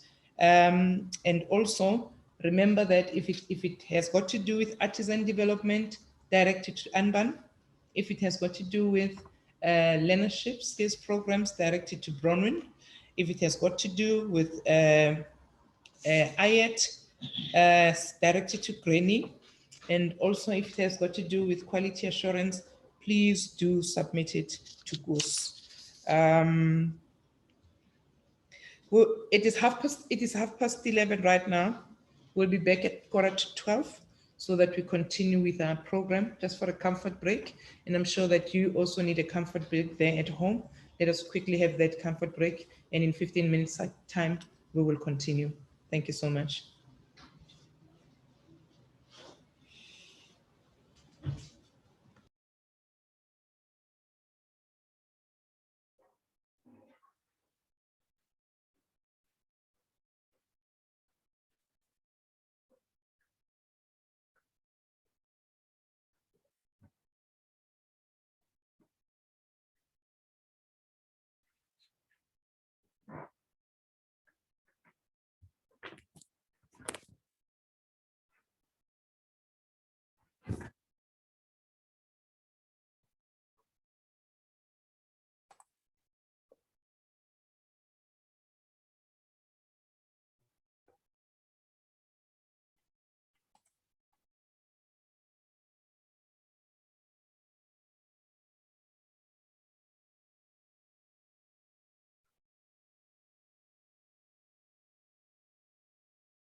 Afternoon, colleagues, stakeholders, and agri-sector management. We have managed to connect through our LPP webinar session. I think my name was already introduced by Ms. Sidia Mems Bongile.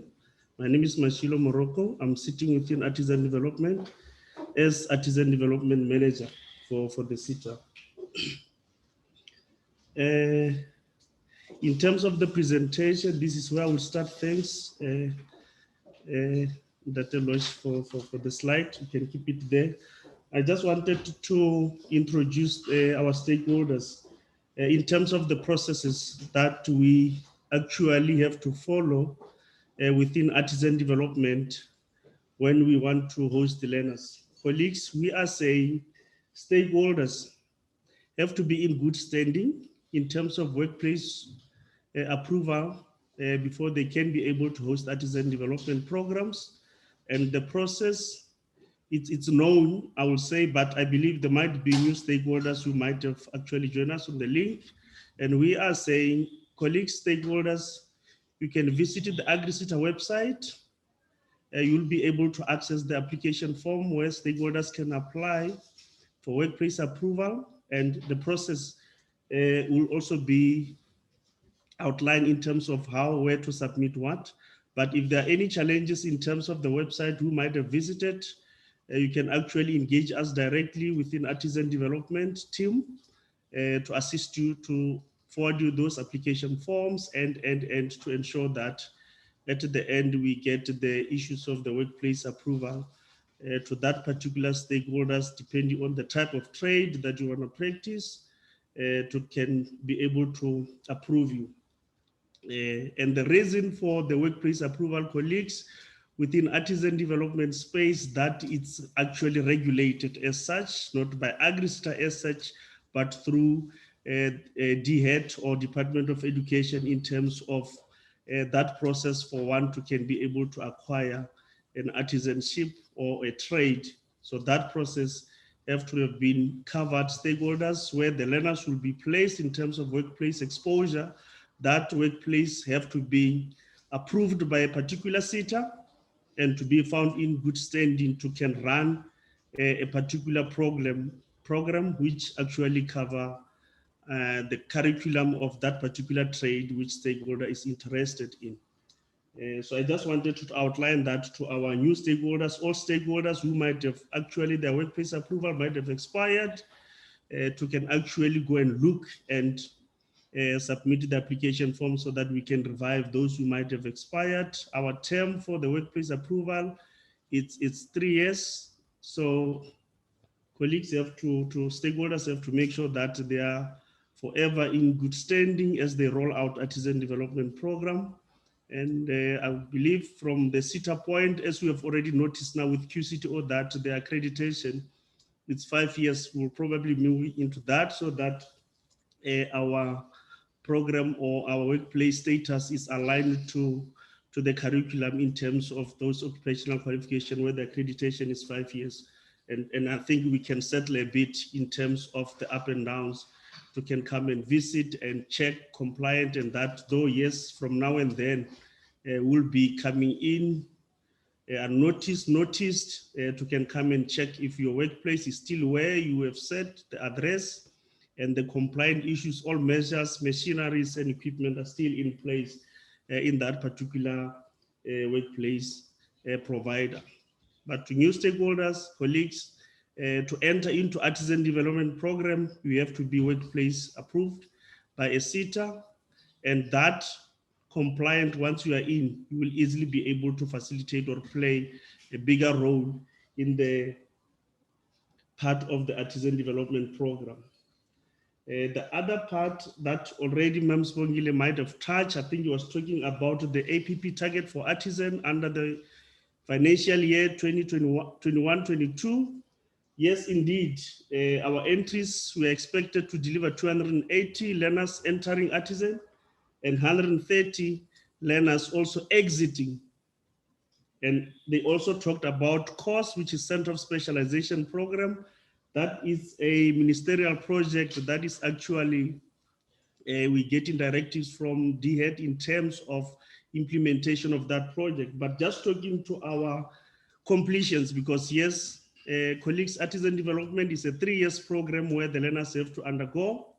But in terms of our completion as artisan compared to other trades, is that our completions are actually coming from prior years. The learners who might have entered 2 years back, they have to be completing in this current financial year.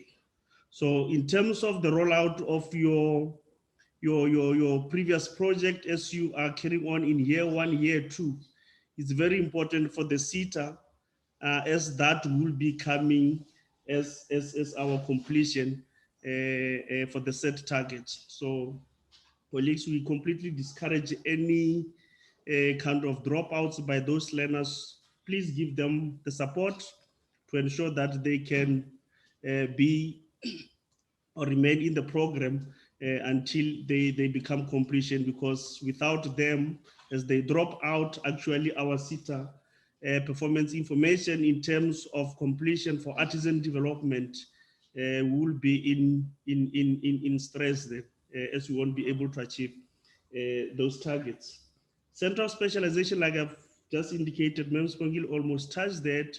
It's a program that was established through the special units project from the DHET, where SETAs have to actually support the TVETs, colleges, and employer to implement that particular program. There's 13 trades which were found to be critical and scarce in the country, and the focus is currently on those trades as we roll out the project. This is the second year, I would say, of the course since we started funding it through the DHET initiative, and it's running well. In terms of the trade testing, where we are, if there's any few learners that were trade test in this case, there's few, as this is the 3rd year where this program is being rolled out. Colleagues, I just wanted to put that so that colleagues understand when we talk about course program, but we are saying TVETs and employers are participating is through DHET initiative, but the aim is to accommodate those critical and scarce trades, which we call them the trades in high demands. And I'm saying there's 13 trades that stakeholders can participate. In terms of our stakeholders within agricultural sector, if stakeholders want to actually participate directly in this program, like we have seen the other colleagues who I think are having a very good relationship with our public TVETs, and we have seen them also participate in that. You can engage our office so that we can assist and to ensure that your information is also submitted to DHET to become the employers who want to participate in that program. In that order, it was just in terms of our APP. And talking to our funding model, I think there was a slide that talks to our funding model, which Mem Spongile did touch.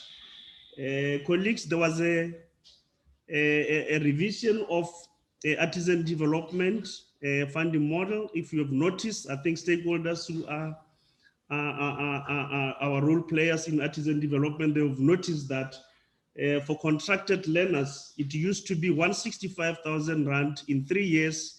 And what had happened within 2021-22 financial year, DHET decided to can up the cost for funding model for an artisan learner, and where we are seeing ourselves sitting at 206,290 to fund an artisan learner in that 3 years. And if you look at the difference of that 165 versus 206,290, there's additional of 41,290 that was actually added to that. And you look at an ARPL process or funding model, colleagues, currently DHET is busy trying to regulate the funding model for ARPL. ARPL is artisan recognition of prior learning. For those who are also participating in RPL, which I think it's running under ETQA. Mina will be talking to it, I believe so. What had happened here to distinguish ourselves, say within artisan development, the A came into that RPL so that there could be a better understanding when we talk artisan and when we talk RPL, but it's artisan recognition of prior learning. Colleagues, is not yet, in terms of funding model, is not yet regulated. DHET is currently busy with consultation in terms of how we can roll this one or regulate it. And currently, from the CETA, we've been rolling out ARPL program. In terms of our previous financial year, we were running it at 55,000 rand, which we were funding it for a year. And when the implementation of the 206-290 came into play in this new financial year of 21-22 financial year, we also looked into that. And from 55, there was a difference of a 13,000 plus add on to an ARPL. Those who are practicing that, they will have noticed that there was a plus to it of 13,700 that was added to. But just to put stakeholder in that one, since the DHET is currently trying to get some legs to can regulate that, once the DHET came out with the resolution and the funding model, if where the CETA might be sitting at, if it was to be found to be either up or below, I think the CETA will be communicated to the stakeholders. So for now, yes, we can enjoy that. I think it's worth it for that program to can be rolled out where it's currently being managed. But once the DHET communicates the final regulation on the ARPL, colleagues will be talking to you and you'll be knowing how much, and if, like I'm saying, if the CETA we are above board, then we will have to regulate that so that we can comply to avoid the issue of different competition out there, because that will be going across all our 21 CETAs that are rolling out artisan development. So it's not only Agri-CETA will be affected, other CETAs are funding more than what Agri-CETA is funding. So there's going to be a kind of that confusion somehow to our stakeholders who used to actually be managing it at that high cost, if it might be low. But we say we, at the end, as a CETA or CETAs, we need to comply with that. And thanks for that one. The slot, you can remain in that slot. Yes, I'm about to go to that one. And I wanted to talk to the current slide that is it's on display, colleagues. Before I actually get into the few concepts that is on the slide, is to say, colleagues, and I think this now talks to our current stakeholders that they have committed or have been awarded to participate in the Agri-CETA 2021 21-22 financially to roll out artisan development. December last year, 2020, what we did from Agri-CETA through window 1, there was communication that went to the approved stakeholders. And we are saying from artisan development, in that package that was forwarded to our stakeholders, there was an approval letter from the CETA. There was a DG agreement, discretionary grant agreement or contract that was forwarded. There were workplace-based learning agreement, as Ms. Bongile indicated, that will be registering our learner through that. As you know, that regulation, learnership regulation 2007 has been repealed through that BPRLA, and that we need to comply with. And also we did submit a medical form that colleagues or stakeholders need to ensure that before the learners are contracted, because within artisan development, we contract the learners. Before they are contracted to engage into artisan trades, they must be medically fit. And that have to be actually assured by a medical practitioner. It's not an individual in the office who can actually go and complete that, but must be a medical practitioner who can certify the readiness of a person when they engage into those various trades as indicated or communicated to stakeholders. I was talking to what we have issued, and we are saying, colleagues, there were also DG guidelines within artisan development in terms of how to roll it out, which was provided along, and we are saying contracted learners are contracted for 3 years, and the ARPL that we're talking to, it's on a 1 year a period of time where stakeholders have to enter the learner and complete the learner within that time frame.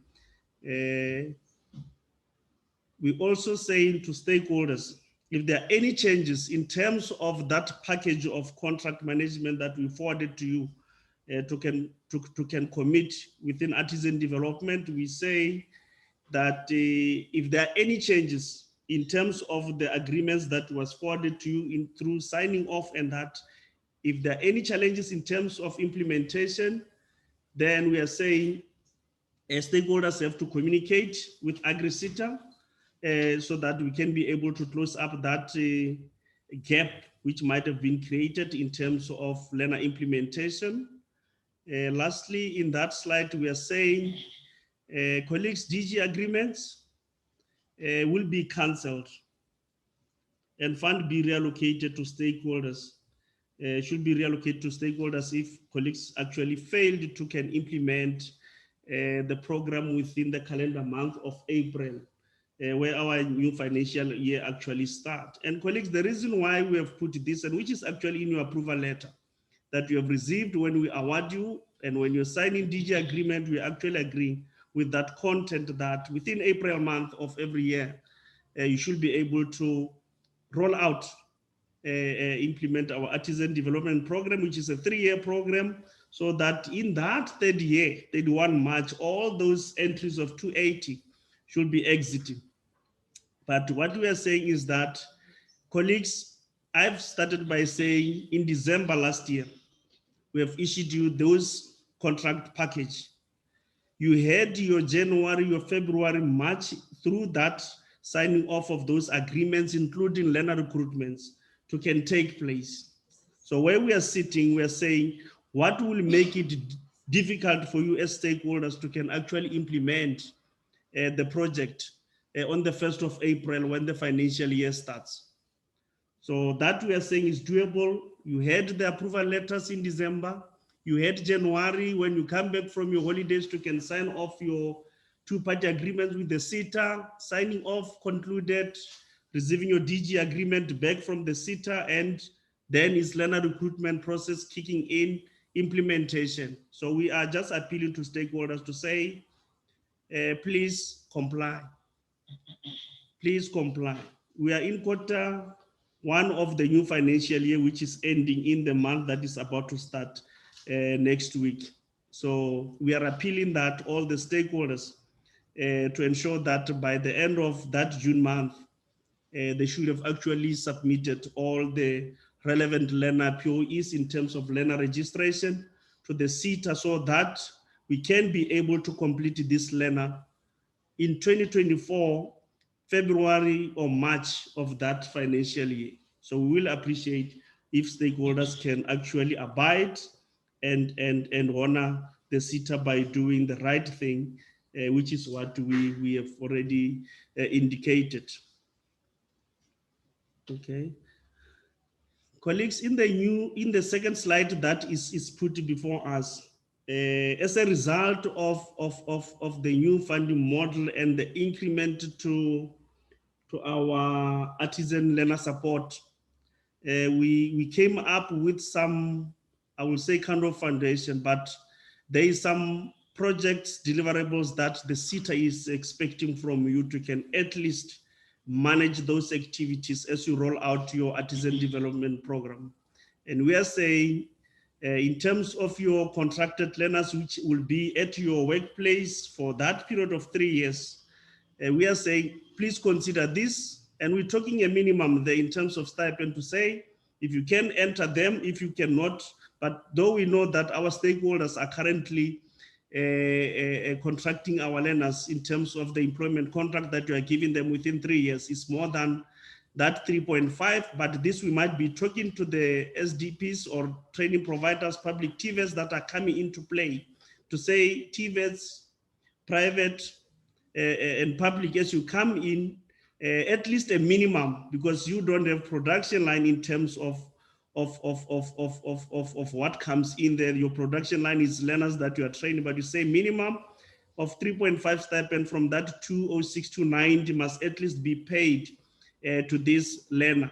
But we know that our real employers who are actually on the production line day in, day out, you are giving our learners more than what we have actually stipulated. But we are saying, keep it up, stakeholders, and to our training providers who are also participating into Artisan, we are saying that is the minimum. So if it's doable, you can actually compete with our stakeholders who are giving them close to 7,000 to 9,000 rand. To really appreciate that, so that these learners can be able to also make a living through that development that they are put to.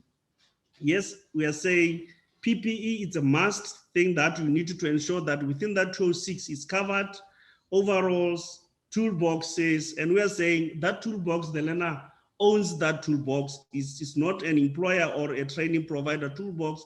That learner, when she comes out of that program, he must be able to go and start something out there. So through that toolbox that will have secured for that learner, upon completion of his trade test, he can get himself a corner somewhere and be able to start something from his side, while he's also marketing himself to either get a proper job, or he either go in that entrepreneurial type of a business, which we'll appreciate. But we are saying, yes, like I've said, remember your artisan learner, they just don't come in. There should be some medical checks that need to be checked. Employers, training providers, I think employers, they are doing very well in that. It's just training providers, because that cost of medical learner checks, it's upfront. Employer or the training provider have to make sure that the learner are taken for that medical checks, and by then AgriSeta haven't paid you anything.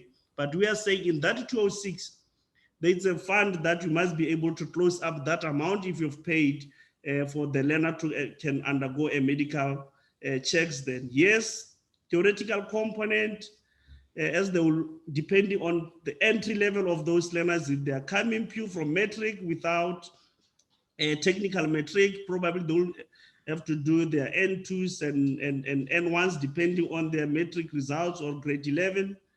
We are saying, please make sure that in that 206, there's money there that is meant for these learners to can go and do their theoretical component, which is the academic at the college.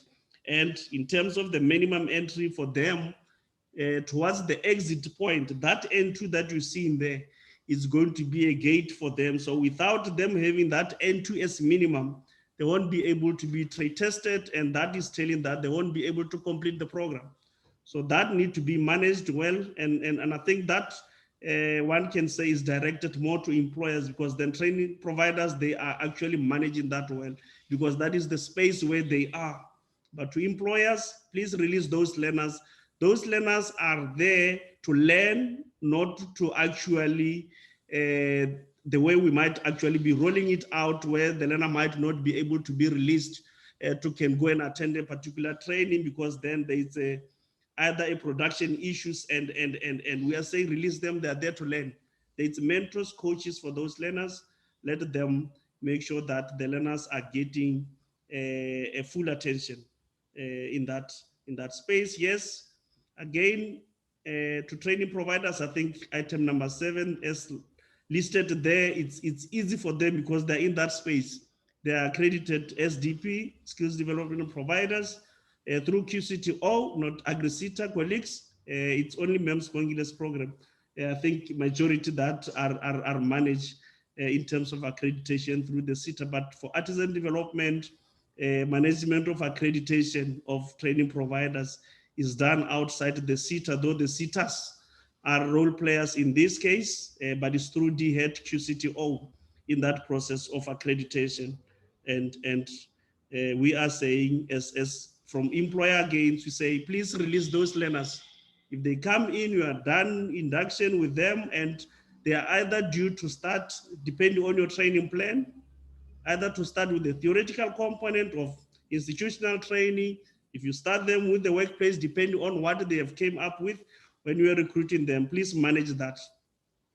Workplace, ensure that the logbook is also well managed by the mentors, coaches there.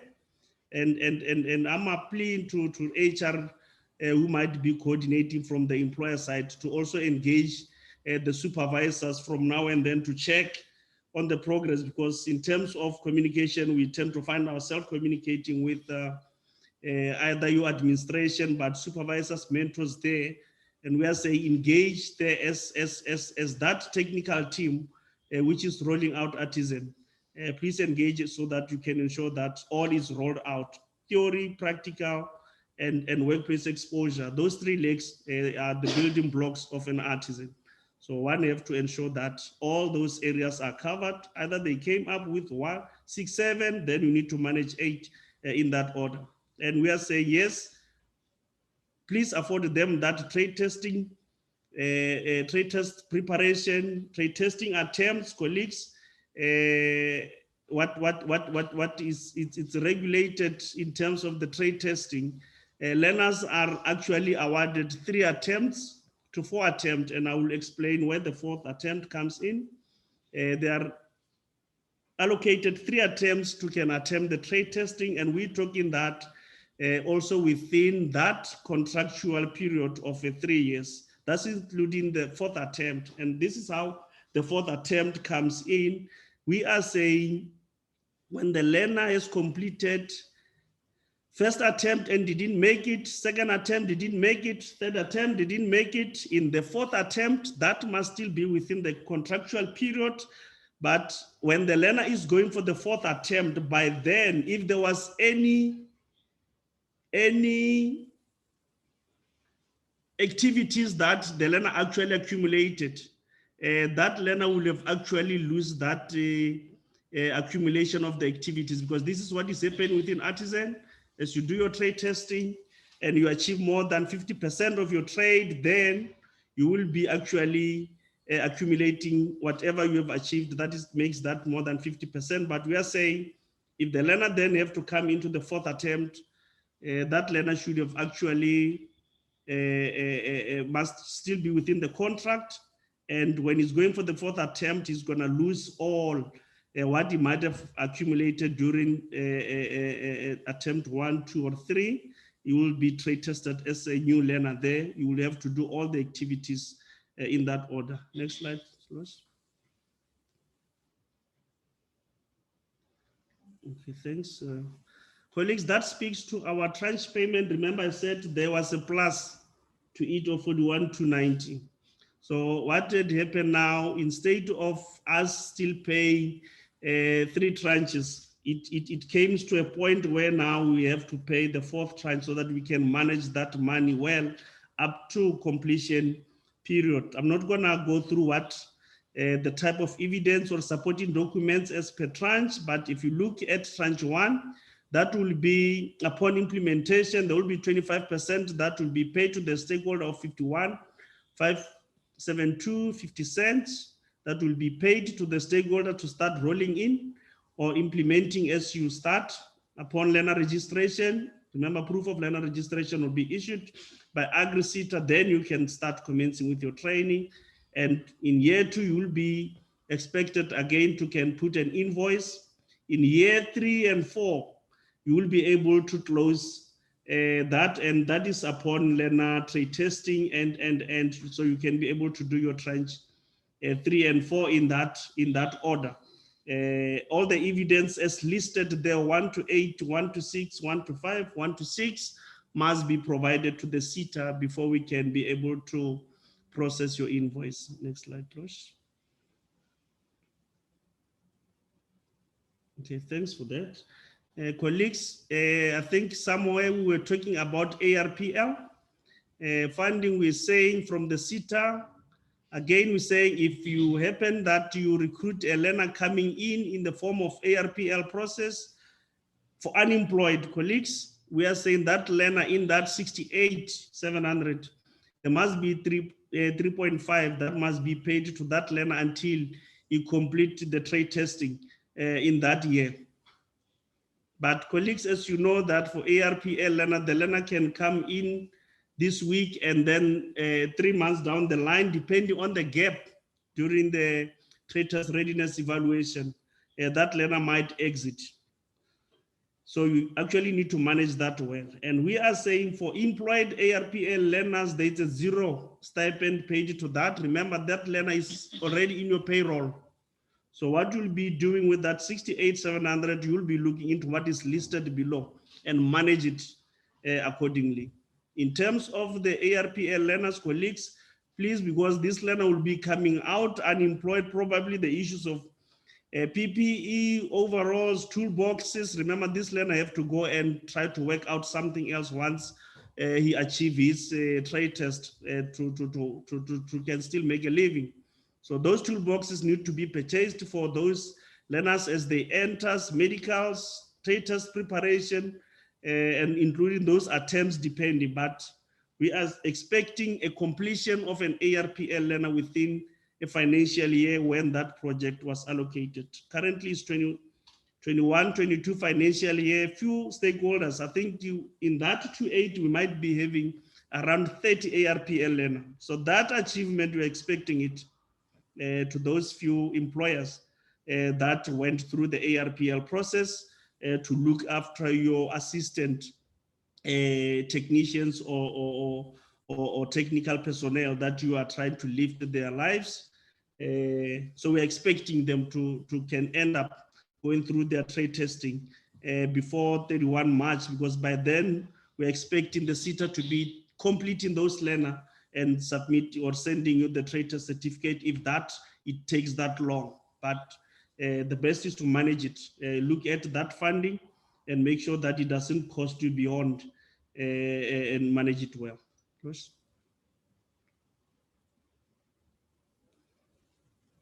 Okay, in terms of the tranche payments for ARPL, we say that is within a year. There will be, upon learner registration or project implementation, there will be a 50% at 34,350 that will be paid to stakeholders so that you can start rolling it out. And in conclusion, within that 4 months or 5 months, depending on the gaps or holes that were discovered on the learner when he was sent to an accredited trade test center for trade test readiness, then upon completion of trade testing, we will be paying you that last tranche of 50%, and that will have closed that process of the 68,700 in terms of funding. But the learner will have actually acquired his trade test and can actually be able to start his business if he's unemployed, if he's employed within the employer space. When you advertise, you can be able to actually start applying for those positions easily, and even out there too can go and join other stakeholders where there's demand, colleagues. Okay, colleagues, that's where I'm ending. And I think this team that is laid down in this slide was indicated by Mem Spongile, which is led by me, Mr. Anban, Mr. Jeffrey Mpaki, Katlao Matato, and Nari, including the support that you are getting from Mem Spongile's team. Colleagues, we are one team, but we're just trying to indicate to you in terms of direct communication where to touch and so that you can get quick response. Thanks.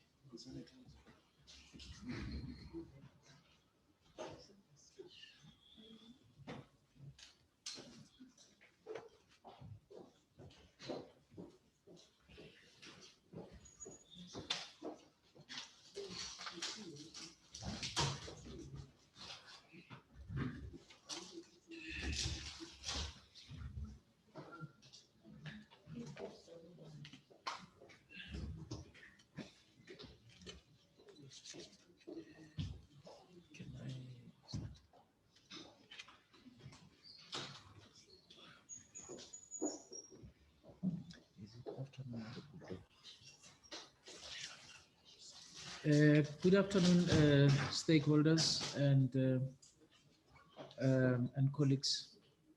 I will present 1 or 2 slides, actually 2 to 3 slides that would specifically be targeted to support rural structures, or what is commonly known as mentorship.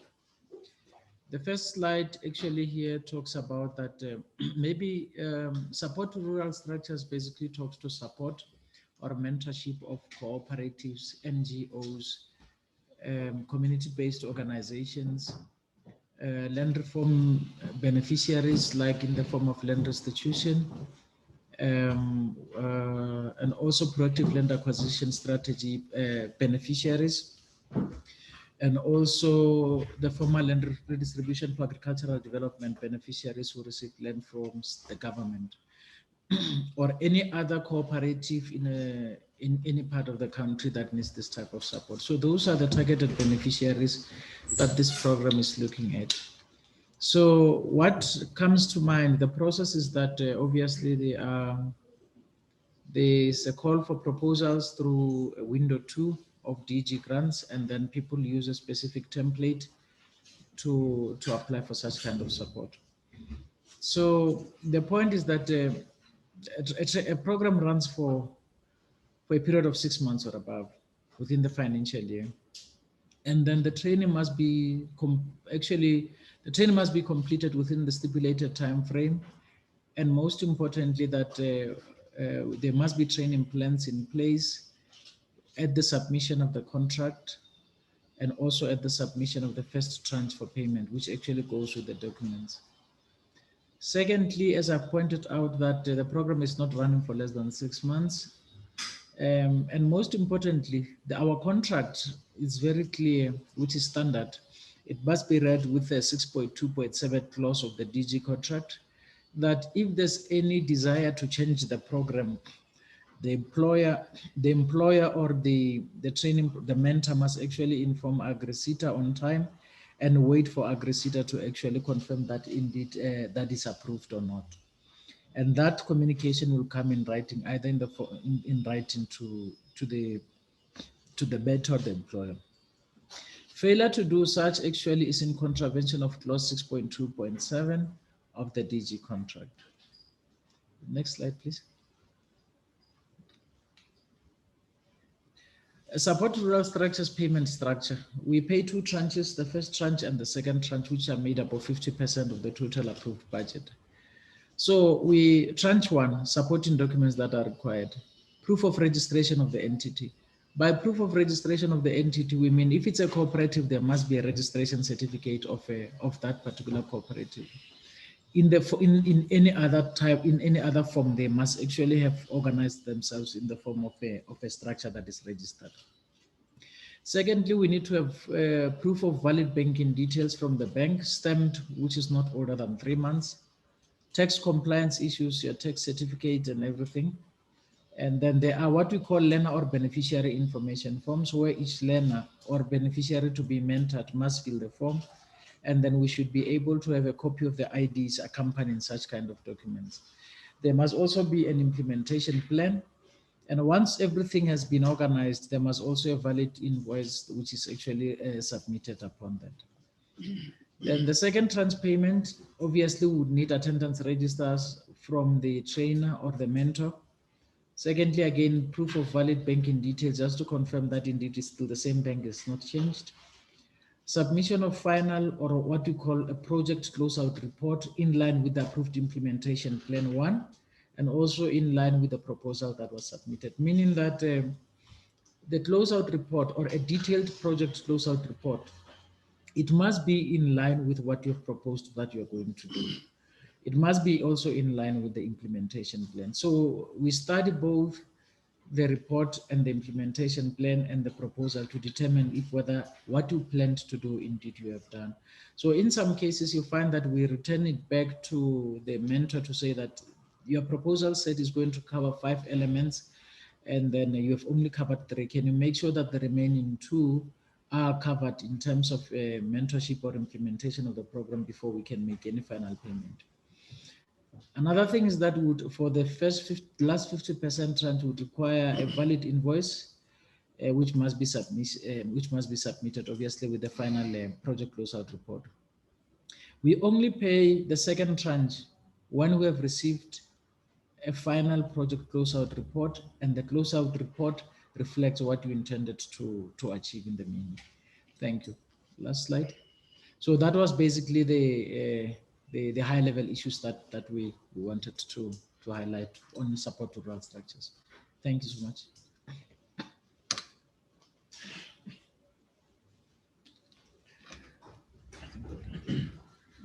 Without wasting much time, we would actually request our colleagues from ETQA to come and provide a presentation on aspects that actually relate to ETQA. Mina Matwa will be actually leading the ETQA team. Thank you so much.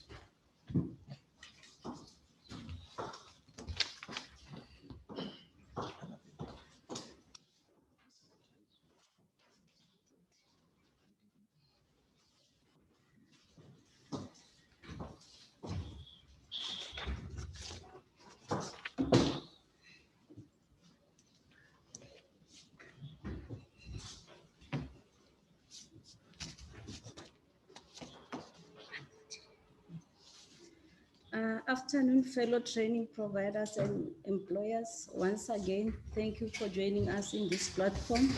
My name is Mina Matwa, Manager Qualification Development and Compliance within the AgriSeta Quality Assurance.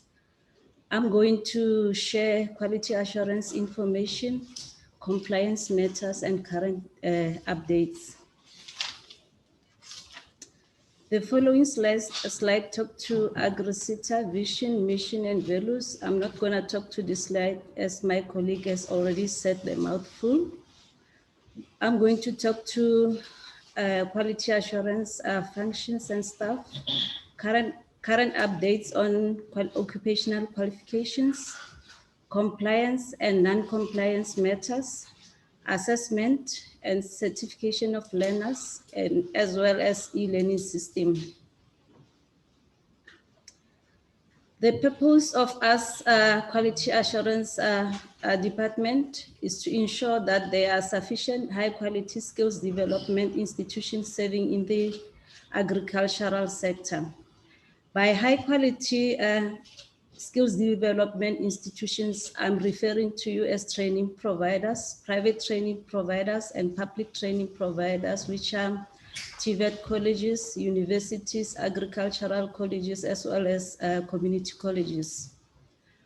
Our function as a department is to accredit training providers who have found competent against the requirements of accreditation, to monitor training providers against the accreditation requirements, to certify learners after being assessed and found competent, to register assessors and moderators, to develop occupational qualification as well as assessment tools for external assessment, to develop recognition of prior learning systems, as well as to develop e-learning systems.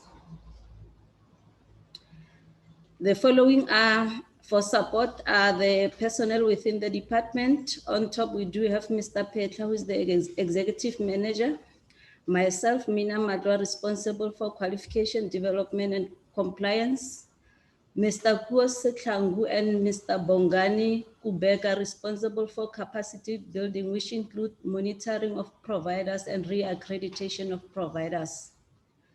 We do have Mr. Mbulaeni Matiza, Ms. Mpo Apani. They are both responsible for new applications of accreditation, as well as extension of scope within the SETA, as well as extension of scope with other SETAs. We do have Ms. Maria Maraba and Ms. Tembi Kabini, who are both responsible for verification of learners' assessment, as well as uploading of learners' achievements. Lastly, we do have Ms. Refilwe Matlati, who's responsible for printing learner certificates and registration of assessors and moderators. The current slide talks to current updates on occupational qualification, as well as the future role of service providers. To date, we do have 16 occupational qualifications that are registered with SAQA. This qualification replace historical qualifications with similar content and outcomes. They also replace realigned historical qualifications. I therefore encourage training providers to start applying for accreditation on this occupational qualification. As you know that your accreditation will be expiring in 2023. There's a possibility that those qualifications that are replaced or realigned will not be included on your accreditation letters. For control, currently the QCTO is managing the accreditation process, whereby you need permission from QCTO to extend your scope as well as to apply for new accreditation. We also lack assessment centers. Those are centers that are assisting us in hosting learners when they write external assessment on occupational qualification. To date, we managed to only implement one external assessment center, external assessment for Miller qualification, whereby learners are now waiting for occupational certificate from QCTO. The requirements for accreditation for occupational qualification are as follows. You apply directly with QCTO. The requirements are as follows as well. You need to be registered or established in terms of South African law. You need to have a valid tax clearance certificate issued by South African Revenue Services. You need to have occupational health and safety certificate related to that qualification. You need to have capacity to deliver. You need to have learners appeal policy in place. You need to have also learners code of conduct in place. The process is divided into three phases. Phase one is where you as a service provider, you submit an application form. Phase two is the desktop evaluation. Then the last phase is the site visit phase, whereby the QCTO will conduct a site visit to your offices. The following are the compliance matters. This is what is expected from training providers when implementing your training project. All accredited training providers do have these three items: the quality management, of which you know it as a QMS. You do have learning material. You do have service level agreements, as are all basic requirements for accreditation. But you tend to forget this document when implementing the training. What is a quality management system? It's a working document consists of policies, guidelines, and procedures you need to implement when conducting training out there. The main purpose of this document is to ensure that the service that you are performing is consistent and is within the quality that is required by the Quality Council as well as the quality assurance. Your learning material needs to be aligned to the learner's needs, meaning that it needs to be at the level of the learner's education, and also needs to be considerate to the learners with special needs. Your learning material needs to be sufficient and needs to be aligned to qualification outcomes as well as assessment criteria. Service level agreements. All providers need to have written SLAs with assessors, moderators, facilitators, and the practical side. You all know that our training is 30% theory and 70% practical. Therefore, you need to have a service level agreement with the practical side to implement the practical part of the training. And then once you entered, can you please go back? Once you entered into SLA with moderator and assessor, please utilize those people, because providers tend to enter into SLA with this assessors and moderators, but at the end of the day, they don't utilize them. They forge their signatures using those that are not registered with us. Next slide. These are areas of consent, whereby skills training providers are defrauding the system. Training providers train outside their accreditation scope. For example, you know that you are accredited for plant production, but you train for animal production. This disadvantage the learners, as we are not going to certify those learners because you are not even qualified to train on that qualification that you are not accredited for. Learners are complaining that training providers are using unqualified facilitators. Because facilitators are not qualified, the training that they do is not aligned to qualification outcomes. Kindly use those facilitators who do have knowledge of the qualification, also do have knowledge of facilitation. And then the next one is duplicating the training. This is when the training providers is approved for skills program learnership at the same time. Let's say you get approved for learnership on plant production, and then you apply as well for skills program coming from the plant production qualification. Some providers take the same learners that were registered under learnership and then submit them again as learners under skills program. That means that you are duplicating training because those that are registered under learnership, they've already covered those units that you want to submit them for skills program. The next one, this one is a nightmare, whereby learners for the purpose, providers for the purpose of submitting invoices, they forge learner signatures on assessment portfolios.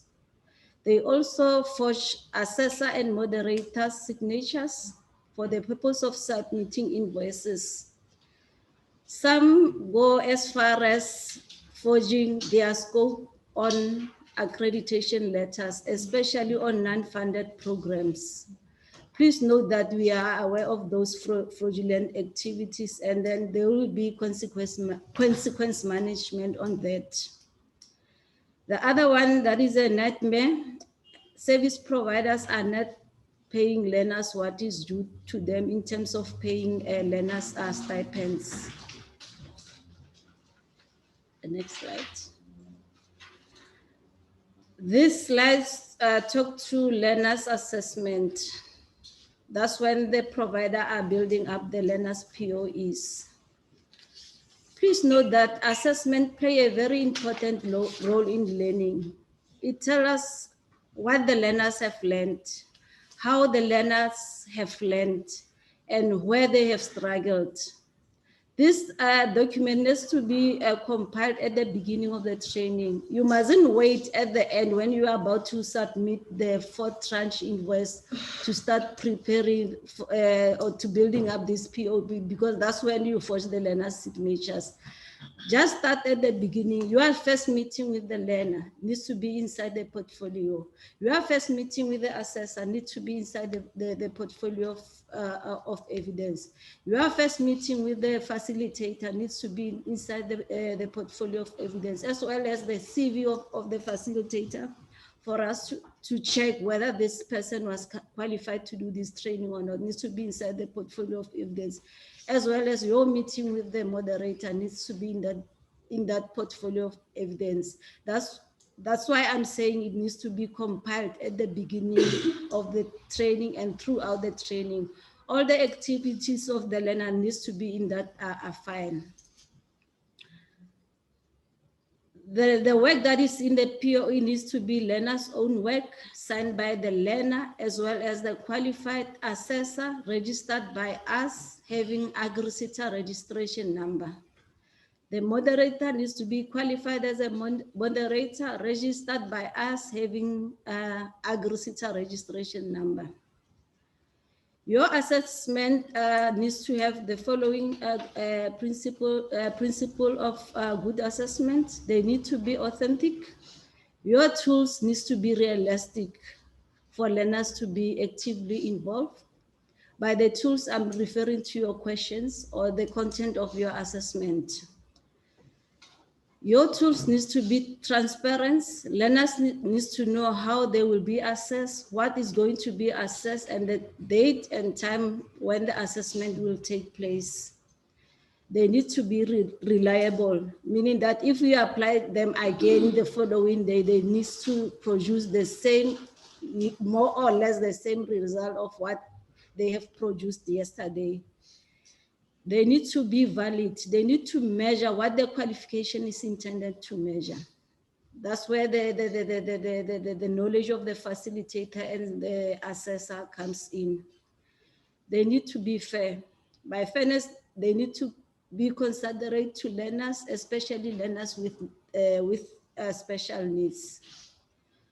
Going forward, the agri-sector qualification will, quality assurance will do, we are going to do their own, we are going to do our own sampling, whereby we are going to sample which POE must be submitted to agri-sector for verification.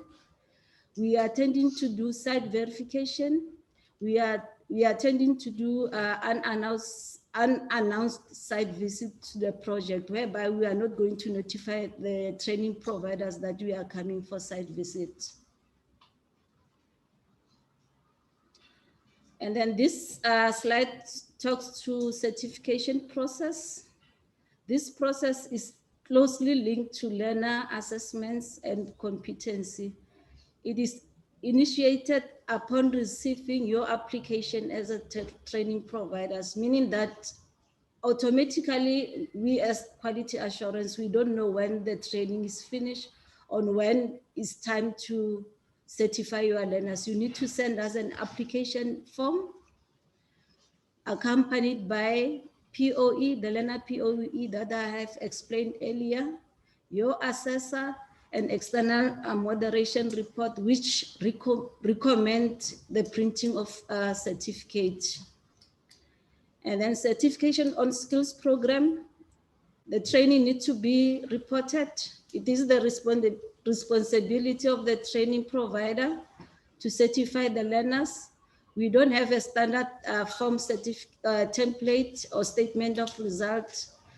Providers need to formally request the use of logo on their statement of result or certificate. Certification on learnership programs, funded or non-funded. Agri-sector is going to print certificate upon receiving the above mentioned document, which is application, POE, assessor, and external moderator report. And then after verifying the sample that was requested from the service provider, or maybe after doing the site verification. Dropout learners. These are learners who did not manage to complete the whole learnership, but they were found competent on certain unit standards. Those learners need to be recognized on those unit standards that are found competent on. They need to be treated as skills program learners, meaning that it is also the responsibility of the training providers to certify those learners. Because if you don't report them, they keep on appearing as registered on our database. So kindly report them so that we can we can change their status. Okay, the last one is the e-learning system. As a result of the COVID-19, the Agri-sector has also put a system in place for learners to implement the e-learning training, e-learning as a method of instruction. What is e-learning? Is the use of various forms of electronic learning methodology to deliver part or all of the content, whether it's within the school or distance or in a distant learning environment. We do have policy and guidelines in place for provider to implement this form of learning method. The purpose is to standardize the process and also to ensure the consistency. And then when implementing this e-learning system, you need to be as well considerate of learners' needs. As you all know, that the purpose of National Qualification Framework is to address previously unfair and injustice, to address past unfair and injustice in education system. Providers are not allowed to use this platform as a barrier to learning. To be able to implement e-learning system, you need to get approval from us as quality assurance department. You need to have capacity and resources in place. And then you need to comply to the policy. And then if you are not complying, there will be also consequence management.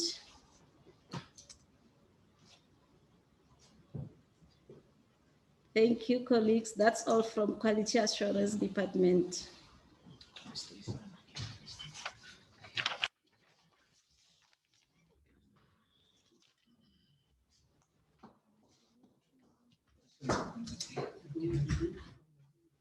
Yes.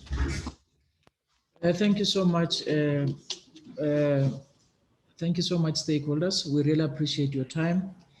Without wasting much time, we would want to go straight into questions and answer session. And then your questions, they can be posed both directly on the platform, either on the chat box or Q&A box, or directly by just, I don't know, Loshani, whether they can ask directly by, no, just I'm meeting and speaking to us directly. Yes, you would make sure that all your questions, yes. Yeah, also on the platform, we request that those who have got questions who wants to ask, please use the function of where you can raise a hand so that we can be able to see your hand and respond. On the Q&A and chat box, we'll also take all the answers, all the questions and make sure that we answer them. Questions directly related to delays in payment, because I saw one or two, would actually gladly like to have a direct conversation with yourself so that we can follow up on them after this session immediately and see how best we can be able to clear them out. Without wasting much time, I would request questions, members. Thank you.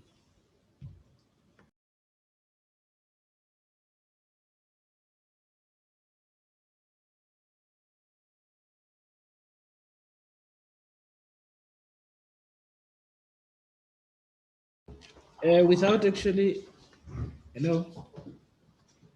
Okay. Okay.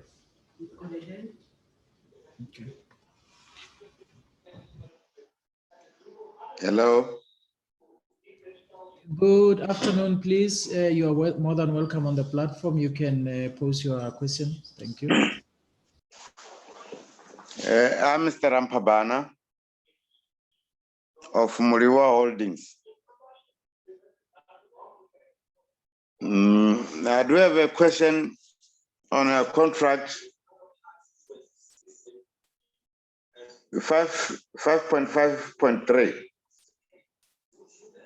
A letter to Agrista Etiquette requesting external moderation of POEs with proposed dates of submission. I went through this and I can't find what's going on. The external moderation, I thought maybe after the moderation from the project itself, we sent through the files to the office where they will make an external moderation. Thank you.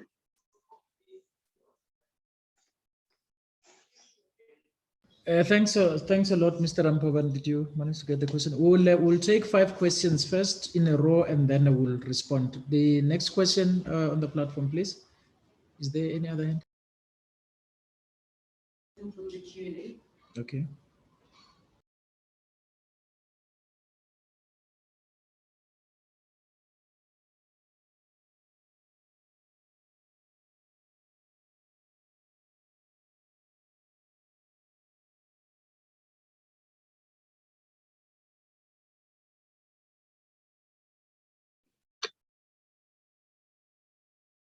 Hello.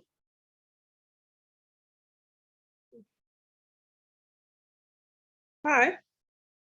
Good afternoon. Please introduce yourself and pose your question. Thank you. Okay.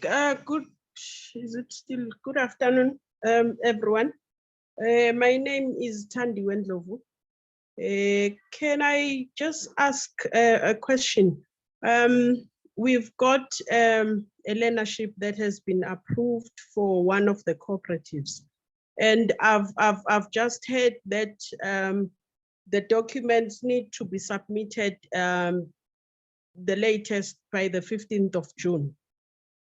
I just want to get a clear understanding on the issue that the training should not start up until AgriSeta has given a green light to say you can start. It was said it cannot start before the 30 days. I'm not too sure. Can you just clarify that for me and to tell me exactly when can the training start? Thank you.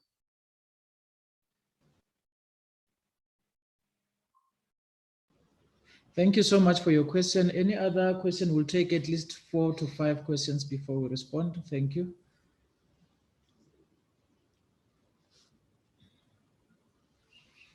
In the meantime, we'll go to Q&A. There's a question about issue around the sound.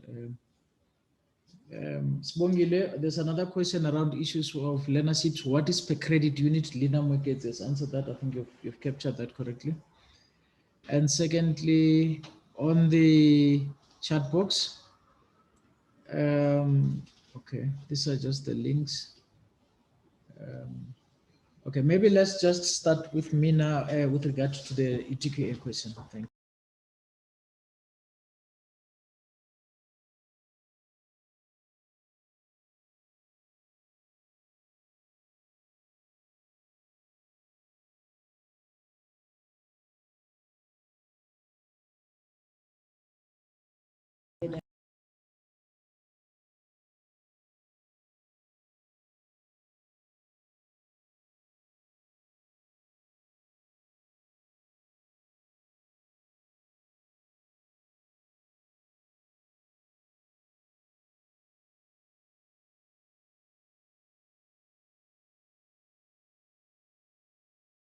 Because I think it sounds kind of while Mina was answering, so just check if everyone can hear.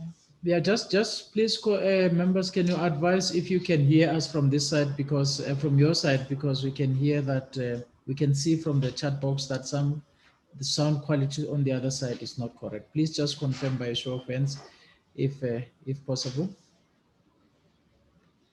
Okay, let's go to the next one.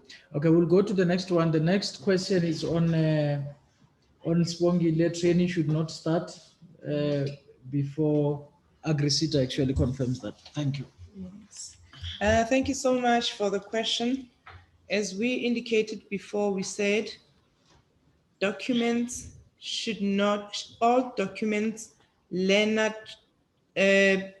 documents should reach us 30 days prior to the commencement of the training, which means the training provider and the employer will agree on which date the training is going to start.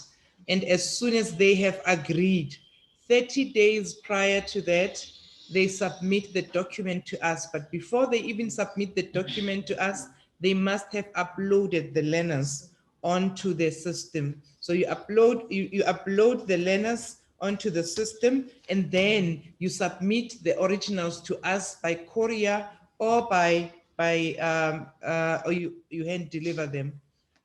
Also remember that you also have a chance of uploading the documents, but we still need to have the originals on our side 30 days prior. Thank you. Okay, we've got 2 questions. Hands up. There are 2 questions. Hands up. That's the other question. Yeah. Can I get the question on the credit per learner again? What did it say? Is it about a learnership or a skills program? Learnership. With the learnership, it is not per credit, but we give a particular amount. 23,900. And how much, Bron? Yes, and some of that money is actually for the training, is for the learner stipend if it is unemployed. But when it is employed learners, it's about 19,000. So it is only with skills programs that we pay the learner per credit. And we said it's 192 per credit. Thank you.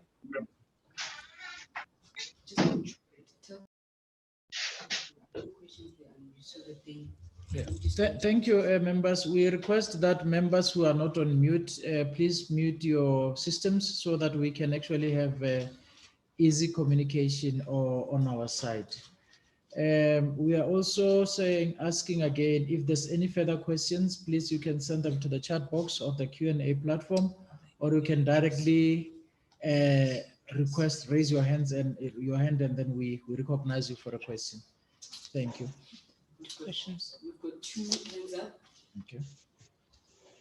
You can ask for Miriam Mugwena to switch on the mic or type a message. Ma'am Miriam Mukwena, your hand is up. Please kindly. Yes, I can hear you very well, and thank you for this workshop that we have been so desperately waiting for. And thank you for the highly professional presentation we received this morning. The first question I have is, I want to know, based on the COVID that we had last year, was there any concession made pertaining to the normal time in which we could be completing programs? For instance, if we are doing a learnership, we are those people that will complete between a period of 8 and 12 months. But due to COVID, obviously we are somehow only finding ourselves concluding now.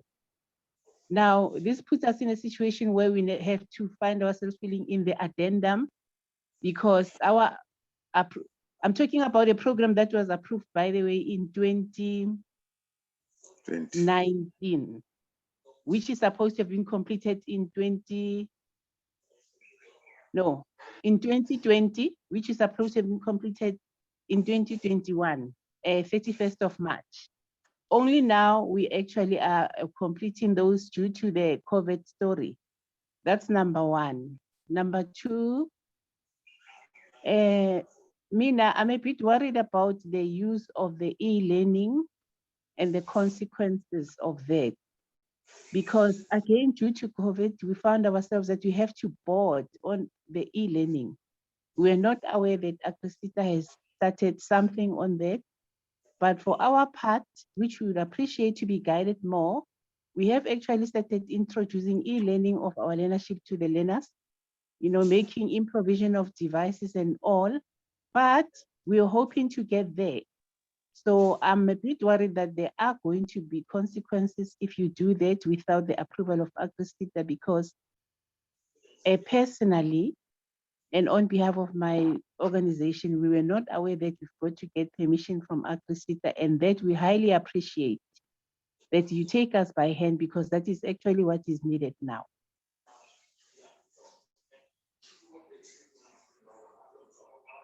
I think my questions end here for now. Okay, thanks so much. And then please mute so that we can get colleagues on our side to respond. Bongile, would you kindly take the first one? Thank you so much. I'm going to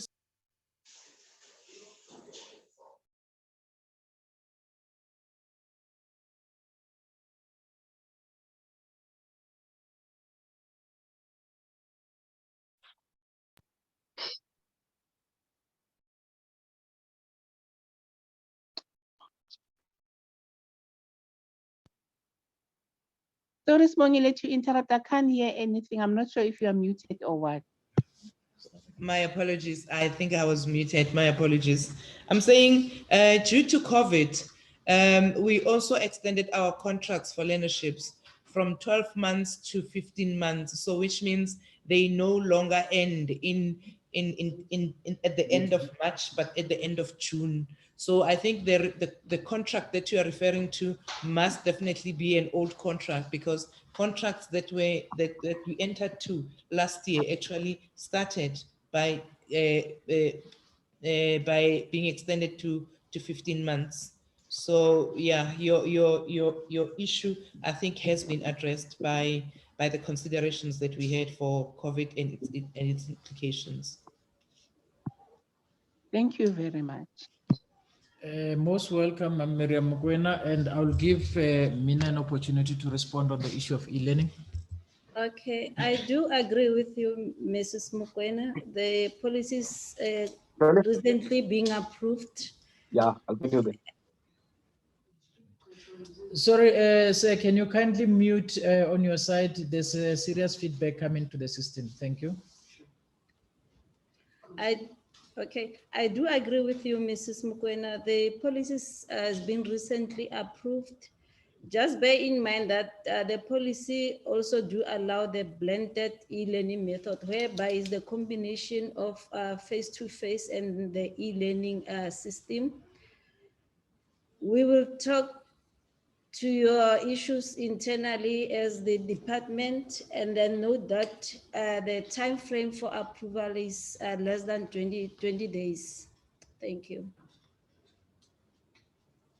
Thank you, Mina. We look up to you to take us by hand from here. Okay, we will also place the policy on our website for provider to go through it. Thank you so much. There's two questions actually. I'll start with the one from Daden Nganga. He says, Spongile, I think this is directed to you. I would like to know on skills programs, the 192 Rand per credit, whether it includes COVID funds or not. Thank you. Thank you for the question. I am not aware of any COVID funds, which means that we have not actually included the COVID funds there. This is the funding that we have been using. It has not changed, so nothing has been added. Thank you. I hope you answered it, and there's another question from Stefan Dupré. I think this is regarding artisans. Mr. Mashili will have to take this one. I don't know where I can see. Thank you. The question says, we bought 2 hectares of land in the community to build a crèche. Can artisans do practicals there? Does this fall in the scope of rural structure development? If so, where do I forward proposal and what is the due date, please? Thank you. Thank you, Chairperson. Mr. Stefani, I think in terms of artisan development for those learners to can partake in that site, if this site is not the current site, which is currently workplace approved by the CETA, you actually need to apply through the processes that you have used when you're applying for your operation site, where you currently implementing your artisans. So that site need to be known, you need to apply, and based on the activities that will be taking place in that environment through the developments of that crèche, then whatever that comes or make up the scope of a particular trades that currently CC Chicken is accredited on, then those learners can be able to partake in that in terms of artisan. But in short, you actually need to apply for that site, and we will verify, look into the activities that will be in play. If they make up part of the curriculum, yes, that site can be approved, and then those learners can actually be rotated to that site from your operations, plant production that site, and you can also rotate them to that site in terms of your activities. Thanks.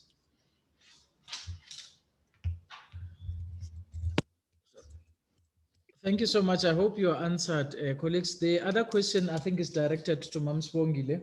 It's from Tintswalo Sitole. She says, good day. I need clarification on skills program. The training will only start after sending signed agreements and supporting documents to AgriSeta. Or, and there's a full stop. I mean, there's a question mark. I think it's regarding the skills programs. Okay, thank you. Give me ma. Tintswalo, stop. Metinzwalo, thank you for the question. Yes, we indicated that we need you to submit the documents 30 days before the commencement of the training. Also, you must have uploaded your learners or on our Indusium system. And that is the only way we can have our program to start. I don't understand whether you wanted me to continue, but that is how it is. All documents must be submitted 30 days before the commencement of the training program itself, and then they must be uploaded onto the system as demonstrated by Letokonolo earlier. Thank you. Thank you so much. I hope you answered Sistinzwalo Stole. And then, is there any other question on the line?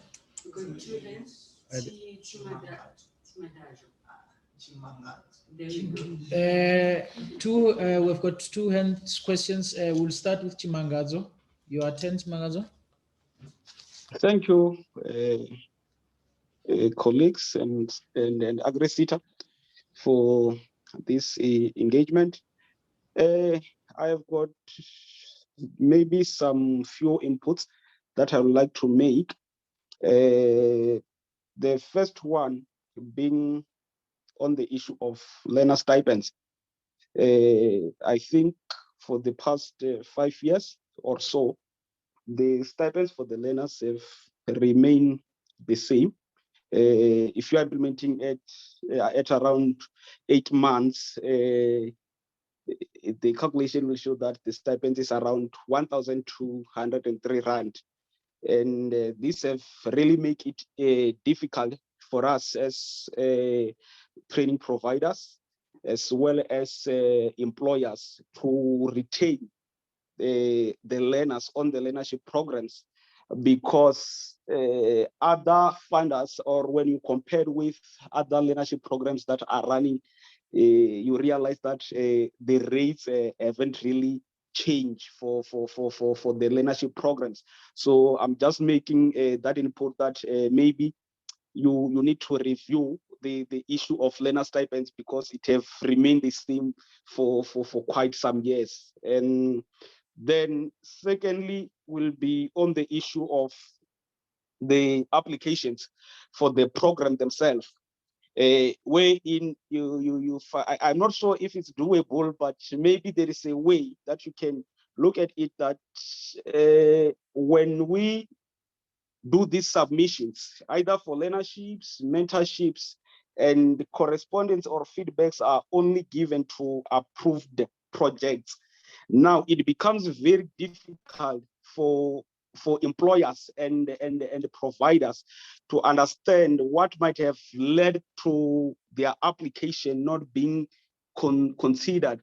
Meaning that even when you make another application call, you'll find that we may repeat the very same mistakes that have disqualified us, or that have led to the project not being funded. So I think maybe there should be a way that give us feedback to know that if maybe there is something that you have omitted on your application, at least we know that when we do future applications, we are very clear. Then the last one will be to the E2QA. I'm just a little bit worried on the turnaround in terms of the applications for accreditations, although it is indicated maybe on the system of the ETK that the turnaround will usually be around 6 months. Then you have got applications that you find that we have submitted and they are taking 8 to 10 months with no correspondence from your department, Mina. So I think also that should be looked at. So yes, that's basically what I wanted to say. Thank you. Thank you so much, Mangazo. And then the other hand, please, if it's still for the question. We've got two, one from Dade. Dadengat, please, it's your turn. Unmute. My name is Dajenganga of Umtombolwasi Consultants in the Eastern Cape. I'm raising a concern with regards now to the approvals now of the learnerships. We submit, let's say for instance, we submit this year an application now for level 2 for a particular group of youth for a learnership, and it is approved. And then the learners now pass. And the following year, we submit another application now to upgrade the learners to the next level. And they are not approved. I'm raising this concern now of continuity, because now it looks as if now we're doing hit and run. Because if we leave the learners now in level 2, I'm not quite sure whether we're doing justice now in uplifting now the standard now of the learners. That is a concern that I want Agrisita now to look into that. Before they approve some other learners now, to look now in the list now of the learners now who are on the lower grades, levels, now that we are applying now for them to take them to another level. And then my second question, with regards now to the uploading system now that you are transferring it now to the providers, I would love to check with you or get clarity from you the reason why now it has been transferred now to the service providers. Is it happening now to all the sitters now, or is it only Agrisita? And secondly, now, is it also done now to the colleges now, or just to us as the service providers? I just need to get clarity, because it takes a lot of time, and it was usually done by Agrisita. Now we do not know why it's being changed now, because we're really experiencing problems with regards now to the training that we're getting, more especially when you have a lot of learners that you have to upload. It is a big challenge. Thank you very much. Thank you so much. Any other question? Any other hand? One more hand. Busisiwe, please, you're on the floor.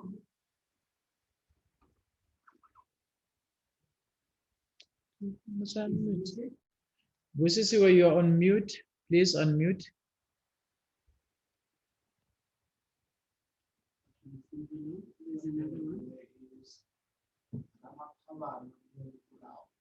Okay.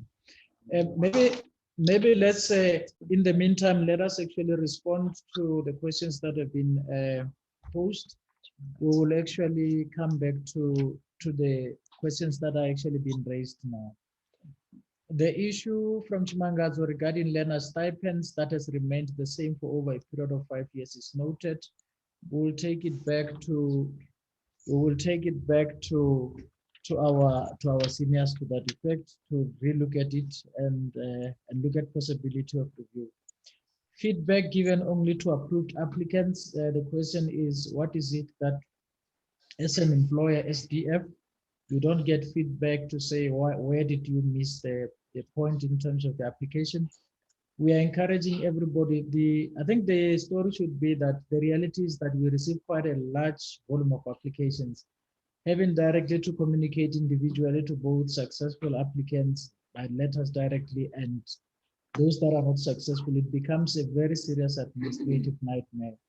So what we basically do, what has been resolved, is that the communication is actually put on our website that cuts across to say, a cross-cutting communication to all and sundry to say, if by this particular date, let's say 15 June, you did not actually get any direct communication of approval from Agrisita, consider your application unsuccessful. But however, we are also given an opportunity to make an inquiry directly in line with your applications to say, what are the reasons that made my application not to be successful? And therefore, from there, a direct communication specifically in writing would be sent to you once we have looked at your applications and the reasons why. So that is basically what's happening. The other issue is the issue of ETQA on turnaround times on applications for accreditation. I will let Mina to respond to this one. Thank you, Program Director.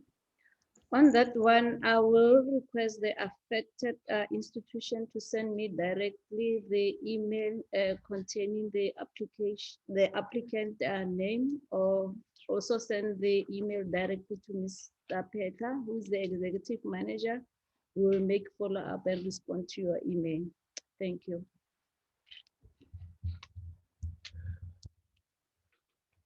Thank you so much. We'll actually, Swongile Spear, manager responsible for learning programs, will respond to Daddy's questions. You're on the floor, Swongile. Thank you, Ma'am Tate, for the question. The issue of learners that are being promoted from level 2 to level 3 is a bit of a tricky one, because we are looking at these ones that are having level 3 that need to go to level 3. Yet there's a whole myriad or a huge number of learners that have not received any training whatsoever. So maybe we should actually think about it as a SETA in terms of what we're going to do.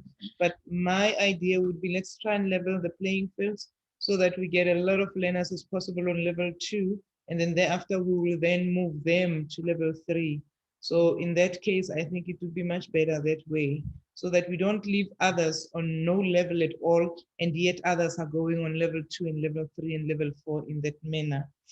And coupled with that, I'd like to make everyone aware that as from this year, we are going to be very strict with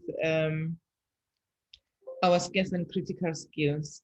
Even though you can apply for learners that are in level 2 that we funded the previous year, and if level 3 is not in the scarce and critical skills that have been supplied when we take out the advert, then we may have a problem in terms of approving that, because it's very important that we listen to what the stakeholders are saying in terms of the training needs, and we respond according to that.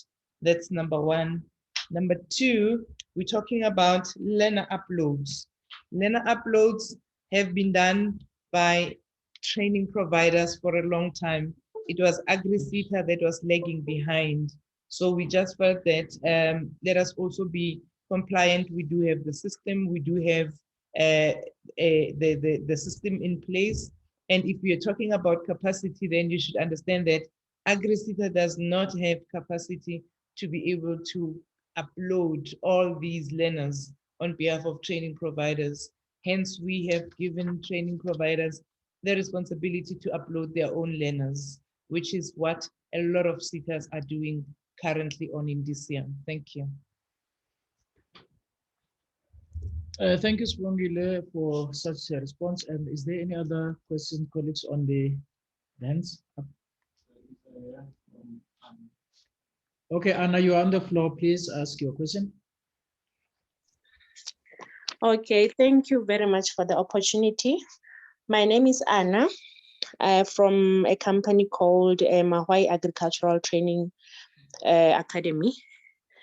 I just wanted to ask if AgriSETA could in future allow training providers to do placement. It's actually regarding ABET. So I wanted to ask if AgriSETA could actually allow the training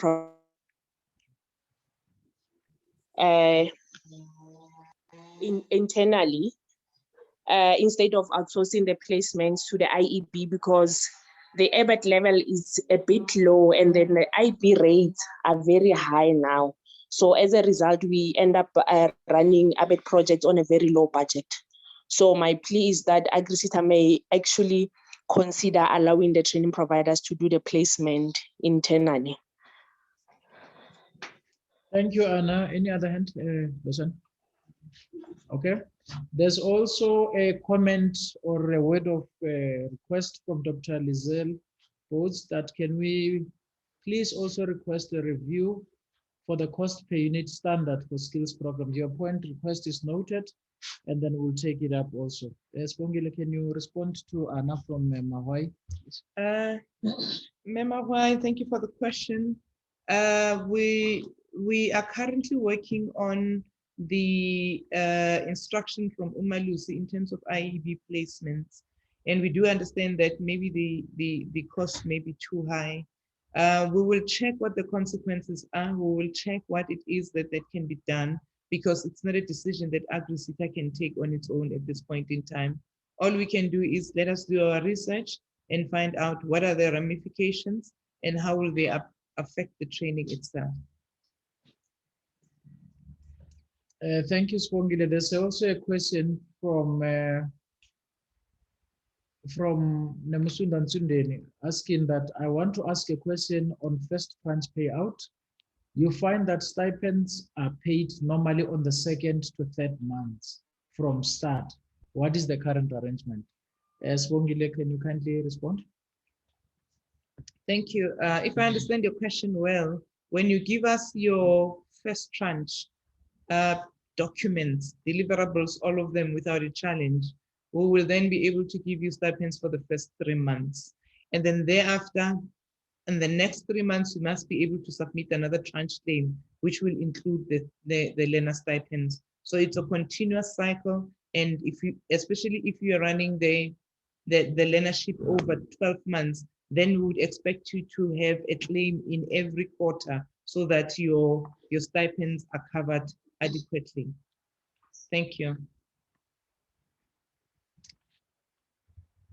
Thank you, Spongile. Is there any other question, Loshani, on your side? A hand? Okay, thank you. It looks like we have reached the, unless otherwise, if there's any other hand or Miriam, you are on the floor. Please ask your question. Thank you. Thank you for allowing me again this grand opportunity. I just wanted, this is not really a question, but it's just maybe a suggestion or a comment to say, we appreciate this, what happened this morning so much. Going further from here, we are social beings.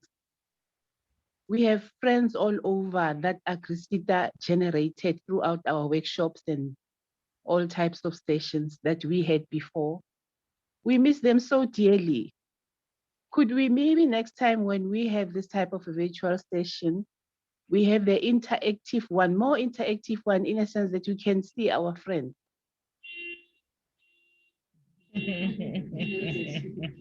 No, a point is noted and much appreciated, Ma'am Miriam Mukwen, definitely. Thank you. Thank you too. Any other hand, Lucian?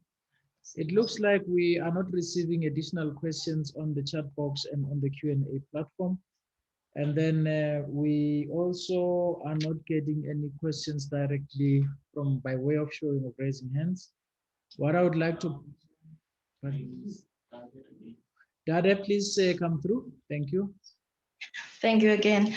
I'm not sure if I was audible enough or I got the answer on this. You answered me on COVID funds and 192 per credit on skills program.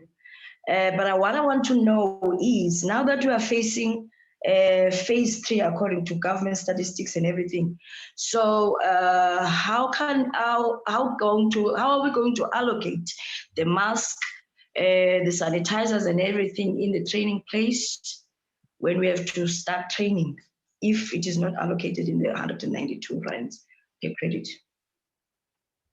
Thank you for the question. That I think what we would also like to point out as an organization is that obviously one of the biggest challenges, our funding is quite, for lack of better words, a drop in the ocean.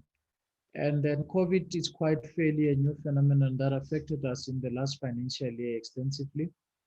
And at the same time, the advice that we normally receive from the from government at a high level is that part of it is for us to be able to improvise to mitigate against the spread of COVID. I mean, if we are to wash our hands with soap, a bar soap, one at the training venue, if we are secondly going to request colleagues to get a mask, for example, you can get another thing. The advice is that an old cloth, which you can improvise and actually turn it into a protective mask or something else above the nose. I think that's where I think we should be able to start and be able to deal with it, because not everything would practically or possibly be afforded through the limited funds that the CETA is actually providing. I think that's where maybe we should look at to try and actually remedy the difficulties that we're encountering on site during the training. But without actually undermining the reality and the need for all of us to adhere to COVID regulations when we are rolling out programs in terms of social distancing and so on and so forth. So in a nutshell, that's the response that we can give from our side. Thank you. Any other last few hands? We can take two last few hands if there's any. Our chat box is quiet, and our Q&A, we have actually responded to quite a lot of all of them. And then fortunately on the platform, there's an indication that we had 111 participants on the platform, and we really appreciate your high level participation in this initiative. What I would like to point out is that both the presentations and the audio workshop recording would be made available on our website. Everything that you need would be on that on the audio. Also, it will also be on the presentation. All the contact details, they are on our website. They will also be on the same presentation.